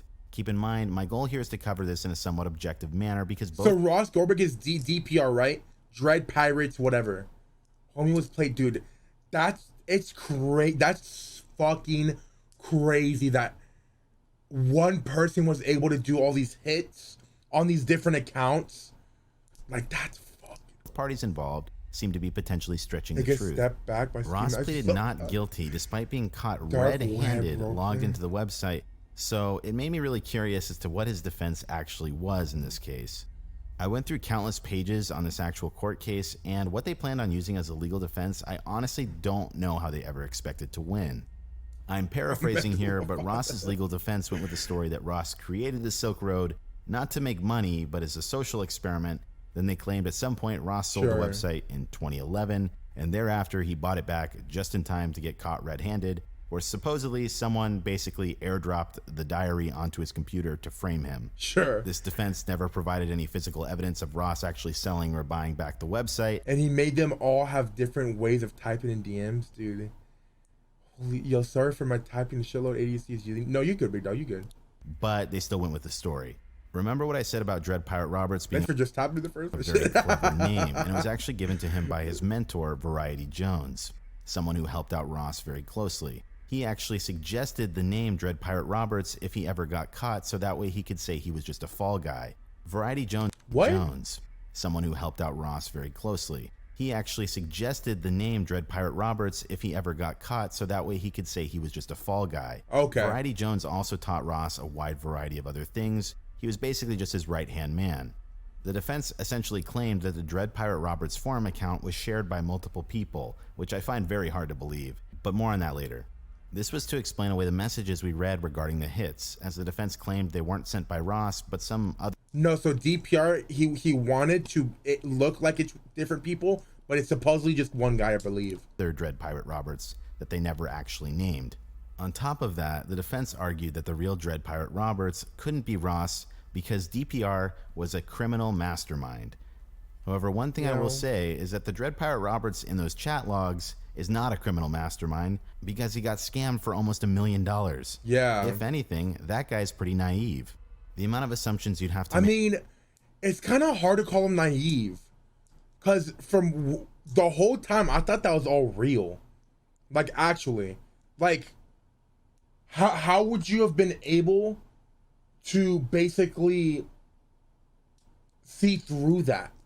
You can't really see through that stuff, man. He just had first movers advantage. Yeah. I mean, it's just crazy. I'm glad no one spoiled in chat. Make to believe the story is Dude, I'm so happy no one did. It would have been fucking honestly insane. Crazy. But I will say lawyers have a good way of getting out of things, so I'm not surprised. Yeah, it's basically full set. Yeah, you had to risk it. You had to risk it. Your senior action was amazing. Dude, that's fucking crazy. On the other side of things, where I believe the government is potentially shifting the narrative, is how they actually tracked down the Silk Road website. Something I haven't mentioned yet is that in 2012, the FBI managed to infiltrate where the Silk Road website was hosted in Iceland. So you had to do fake pictures of dead bodies. Yeah, that's actually true. Tracking down Ross and catching him red-handed was getting access to the back end of the site, because that way they could use it to find when Ross was actually logged in. If the government used some form of illegal spying tactic, then this would have potentially infringed on Ross's Fourth Amendment right and could have easily nullified some of the charges against him. Oh shit. It is speculated that the NSA had some involvement with their method, but to this day, the government claims they used a legal method. I should also note that there were 2 agents that were caught stealing Bitcoin that were both involved with this investigation. These people were Sean Bridges and Carl Force. Both went to jail for quite a while and the money was recovered. As far as their role in anything else in this case, I would say that's not very substantial, despite what the defense argued. These 2 instances of corrupt individuals were not actually allowed to be involved with Ross's case, however they were both later tried separately. Something to consider about this case is that it was setting a precedent for any future darknet marketplaces. Ross's legal team should have expected that the government would try and make an example of them and set precedent, so in my opinion, fighting this case was probably a bad idea. To prove my point, Ross received a double life sentence plus 40 years without the possibility for parole, which Wait, but what is the use for that though? Like, why not just life? You know? Is it just for the idea of eventually there'll be the technology that you could extend your life or something like that? I mean, they throw him under the fucking jail. Definitely seems excessive. Life is 60, I think. Well, life is a number of years. Each charge is a set amount of time, so it stacks. So if he outlives it, you can't outlive 180 years though. Just represent the severity. Got you. So like life is not life, it's just a number of years. Okay. Even if he appeals it, he's fucked. I got you. I think of Jane. No, I think jail for life is 60 years. Okay. And almost like a slap in the face to the legal team defending him. FreeRoss.org claims that he wasn't given a plea deal, but if you actually read what they have to say, it seems to contradict that. I'm reading this word for word off their website, and it says, Ross was arrested on nonviolent conspiracy charges that carried 10 years to life. The prosecutor told him that if he didn't plead guilty, they would add the kingpin charge, which would raise the mandatory minimum to 20 years. I'm not saying Ross wouldn't have gotten life in prison either way, but this logic seems to contradict itself. Ross was convicted of computer hacking, conspiracy. Yeah, I think life is like 60 years, so give him 2 and you can't get out. Okay, I got you. I would hate my life to go. My life if I got life. Yeah, I can imagine that, man. Traffic narcotics and money laundering. At first, the government had also attempted to hit him with a murder for hire charge. I will say there is definitely substantial evidence to say that the murder for hire was finally dropped today. He's on Twitter, dude. What a relief. It really hurts to have that hanging over me all these years, to be accused of being something I'm not. I just hope I won't see in that light anymore. I mean, but he was, unless what he claimed was real, that basically he sold the website and then they sold it back. He's a fucking murderer. Like, what the fuck? I be screaming about GameStop too. God damn it, dude. You can do it in life. Red Pirate Roberts paid for hits. Considering the chat logs included well-known vendors, it had redacted customer information, and Bitcoin transactions that are impossible to tamper with. The fact that these hits were all a part of an incredibly elaborate scam and that the people he had ordered hits on never existed makes it a hell of a lot harder to convince a jury. Dude, that's crazy, dude. That's crazy. Like, even the fucking supplier and the we'll do business on your website type shit, all that was fucking from one guy. He tweeted 7 hours ago. There's no way this is his actual Twitter. Real Ross you. Real Ross you.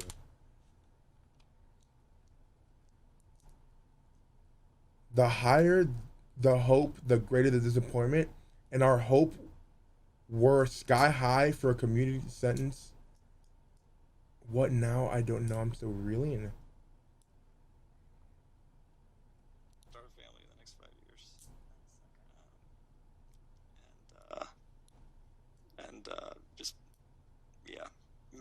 friends and close people I love. Yeah, I want to focus on. I want to have a substantial potential impact on the future of humanity. By that time, does it sound like a man who should die in prison? So it's basically just a Twitter account that's like free the man. Shit, free him. Fuck it. It had redacted customer information and Bitcoin transactions that are impossible to tamper with. The fact that these hits were all a part of an incredibly elaborate scam and that the people he had ordered hits on never existed makes it a hell of a lot harder to convince a jury. There's not really much legal precedent on ordering a hit on a person that was never alive. You could argue that including this charge weakens the prosecution's case overall. Keep in mind, they didn't even know the real identity of Red and White until 2018. If you don't know who the hitman was and you don't know who the... That's what I was about to ask. Did Red and White just get away scot-free? I was just about to ask that. What a puff. Yeah, it is, but it's his words, I'm pretty sure. Victims were. It's very hard to convict someone. If you take a look at how punishments are weighed, particularly in the charge of conspiracy to traffic narcotics, it is, to a certain extent, based on the quantity of substances moved, and seeing as Ross's site moved $1.2 billion worth of substance, this charge alone was enough to put him away for a very long time. It definitely seems like they never needed the murder for hire charges to begin with, and the fact that they included them does seem like they could have used it to smear him in the media and push this court case through quickly, I will say. So all in all, let me summarize. Do I think Ross got a perfectly fair trial? No. Do I think Ross got an over-the-top punishment? Yes. But do I think Ross was perfectly innocent? No, and this leads me to the next section of this video. Fake news. When I first started researching this topic, I wanted to fully defend Ross and point out the injustice of his sentencing, but there's a ton of misinformation floating around. I initially heard about this from the Deep Web documentary and the freeross.org side of things, but the more I looked into this topic, the more I realized that this organization is in... Red and White did sell drugs on there though. We don't know. I don't think it ever went into that I know of yet, at least. Straight up denial of what Ross actually did. You guys do not believe that Ross, that he saw this through, that he was responsible for more than kind of the creation of Silk Road. Correct. Not for a minute. They say they've traced lots of money. He's on trial. They talked about it. James something. Back to Ross. What do you think Ross's role was? They talked about it? I have no idea. I'd like to see the evidence. Bought and sold. I mean, what do you think should be a punishment for him, if any? We would like to see Ross acquitted on all charges. To clarify, So who are those two people? Personally don't have much of a problem with Ross creating something like the Silk Road. Just because the Silk Road went down, it will never stop other marketplaces from popping up and doing the exact same thing until this hidden site has been seized. Some laws change. If there's something we've learned from Prohibition, supply will always meet demand. Where I personally draw the line with all of this, however, is when Dread Pirate Roberts attempted violence. Yeah. In Ross's mind, the people he was ordering hits on were absolutely real people. Yeah. And when he received those photos to confirm what he had done from Red and White, he still continued to do it. It was literally only a matter of time before the guy got his hands on a real hitman, and he would have had an unlimited supply of money to potentially take out anyone he wanted. That's crazy. To this day, some people say because Ross Ulbricht was never charged with violence, therefore he could have never been violent. This is a logical fallacy. By that same logic, you could say that O.J. Simpson is innocent. That's another story that I honestly don't know much about. O.J. story. We could watch a documentary on O.J. as well. Ever since his trial, Ross's parents have been campaigning for him to be released from prison, and I honestly think they are right. Like, I was too young for that shit. We should watch that. I'm down to watch it. To do so, but where I have a problem is when you mislead people to further your agenda. It's a hell of a lot harder to convince people to sign a petition. Clemency for Ross over serving double life for life. Dude, this isn't gonna do shit. They just came out with a new one, really? You must have quit. Same, I know nothing about the OJ stuff. Dude, I'm down to watch it today. Actually, we could watch this. We could watch this one because it's by the same guy. This is Bella the King. Was potentially violent. So let's go through some of freeross.org's claims. A perfect example I'd like to start with comes from the common misconception page of the freeross.org website. Here they claim that Ross Ulbricht didn't create the Silk Road for financial gain. This is honestly laughable because it takes 2 seconds to realize that's not true. Yeah, that's Prior to creating the Silk Road, Ross had multiple business attempts that completely failed. Ross had also applied for multiple citizenships prior to getting caught. If you're applying for a citizenship in the Dominican Republic, you're probably trying to launder money out of the country. FreeRoss.org claims that because Ross lived frugally, he wasn't in it for the money. But the moment you bring more than $10,000 cash to any bank, they're going to start asking you a lot of questions. On top of that, if you look through his Altoid account post history, the guy's the second part is 55 minutes together. With money, and the second parter is 55 minutes together. The other one is 45. You good with math on me? No, I know it is, but it's from the same guy. Have you seen this one, Frodo? If you have, which one do you recommend? This one and the second one, or this one? If you recommend this one over the other one, then we'll watch this one. It's up to you. If you watch this one, though. If you've watched this one. If not, I don't know. It's good, I promise. We're done. I mean, we could watch all goddamn 3 videos, but I also want to watch OJ low key. How he's not a millionaire. No, I just was saying that you said it's 2-parter was short. Oh no, I didn't mean that. Fuck. Yet. Rubik, you shut the fuck up. Nobody starts a dark net marketplace just for the sport of it. On freeross.org, they claim that the purpose of the site was not to sell illegal substances, but to be a free market economic experiment where people could basically buy whatever they want. But then they go on to have a list of rules of items that they're not allowed to sell. They claim that some of the reason of these rules is so that other people wouldn't harm or defraud others. But if that were true, why did Ross Ulbricht buy 9 fake IDs off of his own website? These are just a couple of examples of easy bits to disprove, but I'd like to focus on something much more simple. Could you imagine being the dealer that sold fucking the guy that made Silk Road? You made a fucking fake ID for the guy that made Silk Road. Could you imagine? Substantial, and it's the freeross.org's claim that there was multiple Dread Pirate Roberts on the same forum account.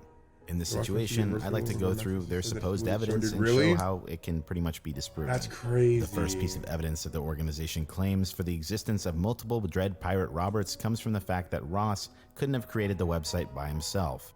This is true, but doesn't prove the point the court was looking for. Ross hired people to work for him, and his staff was on payroll. All of them had their own separate forum account. Did you link it? Ross knew none of his admins personally, so it makes absolutely no sense that Ross would share the same account at any given point in time. I would say do the second parter in OJ case, the other. I would say do this 2-parter, then OJ case. The other one has captions on some of the parts. And not trying to be mean, but probably best to watch that one solo. Why? Because it has captions, so you're saying I can't read? You son of a bitch. Ross was a bright guy, and he also asked multiple questions under the handle Front. Oh, fuck. You're not wrong, though. This week on BuzzFeed and... The shocking case of O.J. Simpson. When it came to initially setting up the site. Regardless, this doesn't support the claim that there were multiple Dread Pirate Roberts acting under one forum account over a different period of time. What's this video? Mystery type shit, you know? The next piece of evidence that they list is that Ross told his friend that he sold the website in 2011. I believe this to be true, but if you take a look at the court documents and see the context, then you'll see how this is actually the twisting of the truth. It appears that Ross's friend told someone a little bit too much about Ross's involvement with the Silk Road. That person later commented on his Facebook wall, and Ross's friend was concerned and urged him to shut down the site. As a result, I believe Ross consoled his friend by saying, "I can't because I already sold it to someone." I believe this was to get his friend to stop worrying about him. There's absolutely no physical evidence to suggest a transaction involving the site. If this were true, Ross wouldn't have continued to operate the site up until 2013. And it would have been... Have people tried making Bitcoins like a physical thing? Cause I feel like couldn't you like somehow encode a Bitcoin to have like some sort of barcode or some sort of thing where basically the wallet is the Bitcoin and the Bitcoin is what the money's on or some shit like that? Been as simple as providing a Bitcoin transaction to prove the sale went through. That's the thing. There's absolutely no other way that this guy could have accepted payment other than Bitcoin. Really? Here it makes absolutely no sense that Ross would have to rely on his friend's testimony instead of just providing evidence. Moving on, the next piece of evidence from this website states that someone logged into the Dread Pirate Roberts forum account after Ross was taken into custody. Once again, this is twisting the truth. By the time Ross was arrested, the feds had access to the back end of the website, and they investigated. Okay, in November 2020, the United States government seized more than $1 billion worth of Bitcoin connected to Silk Road. Holy shit. Also, I had a kid about the BuzzFeed doc, but the best one is The People versus O.J. Simpson American Crime Story. It's on Netflix, I think, though. Fuck. Imagine being a big gold coin shaped directly Bitcoin card thing. Dude, that'd be fucking, it'd be crazy, man. It'd be crazy. Investigation was still ongoing. The fact that we have access to those messages we read over time shows that the FBI directly had access to Ross's account as well. There is no doubt in my mind that the person who logged into Ross's account after he was in custody was a federal agent. Once again, it makes absolutely no sense that Ross would ever share an account. Next up, in terms of their false evidence, is the claim that Dread Pirate Roberts failed a digital handshake. A handshake or a digital handshake is a set question to make sure you're talking with a real person on the other end of the computer. Yeah, what is Basically, if I told you beforehand that you could identify me by asking a question like, how sociable are you? And I told you the correct answer was barely, you could then ask me that question in a public chat room to figure out if I was the real person behind the computer. So in this instance, freeross.org claims that one of the admins failed a handshake in a chat room prior to Ross getting arrested. If you take 2 seconds to read through the full reference they provided, he later completed the handshake on another personal question that only DPR would have known. Even though this isn't really evidence to prove that someone else is behind the computer, this was the Pigeon chat room, not the place where DPR ordered the hits, on the forum account. Oh, okay. Alright, now let's move on to the claim that Mark Karpeles was Dread Pirate Roberts. This is the smartest piece of false evidence for this entire case. If you don't know who Mark Karpeles is, he's basically a supervillain in the cryptocurrency community. Why? freeross.org claims that the real Dread Pirate Roberts... Wait, I don't think I showed you.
was Mark Karpeles and references multiple emails from the special agent working on this investigation. Long story short, Mark Karpeles was the first target of this investigation and was the first suspect. Because they hadn't found the Altoid lead yet, he was the best person that they could go with. Mark Karpeles owned the Bitcoin exchange Mt. Gox, and at the time, it would make the most financial sense that he would be running the Silk Road. The special agent working on this But then why would he tell him to avoid Mt. Gox? Case ended up getting a search warrant for his email addresses. Long story short, they searched through his email and they didn't find anything tying him to the Silk Road, but they did find him guilty on charge of 1960. Charge 1960 is running an unlicensed money business. It appears that Mark Karpeles worked out some kind of deal where he would aid in the investigation of the Silk Road in exchange to be released on the charge of 1960. To save you from reading through hundreds and hundreds of pages of legal documents, long story short, there's no physical evidence tying Mark Karpeles to the Silk Road. Now you might be wondering why I went through all this trouble to cover all of these seemingly false claims, even though I agree Ross didn't get a fair trial. In my opinion, a path to redemption starts with you actually admitting you did something wrong, and I don't see that happening here. To me, it's obvious that Ross's mom in this organization is just trying to do and say anything to get her son freed, but I can't help but feel like she's accepting donations based on people not knowing the full story. If you look at their homepage, you'll see just how much support this cause has gotten on the basis of seemingly deceiving the public. I don't think all of these politicians and such I've never heard of, or I don't recognize any of these logos. Would have endorsed her had they known the full story, let alone all the people that pledged monthly. What this organization is doing is playing the political game. At this point, it's not even about the facts anymore. It's just about trying to influence people and win power to get Ross pardoned. Only lost New Hampshire by a few thousand votes. I think 3,000 or 4,000 votes, if I'm not mistaken. And if Trump pardons Ross Ulbricht, it's very likely that a lot of us single-issue voters here in New Hampshire will vote for Trump, who wouldn't otherwise. So I think. Could you imagine if fucking Trump, whenever he was fucking, yo, peace out, motherfuckers, he freed what? He freed Kodak. He freed Carter.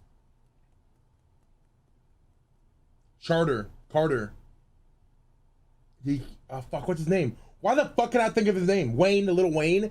What if he freed this guy? What if he freed this guy, man?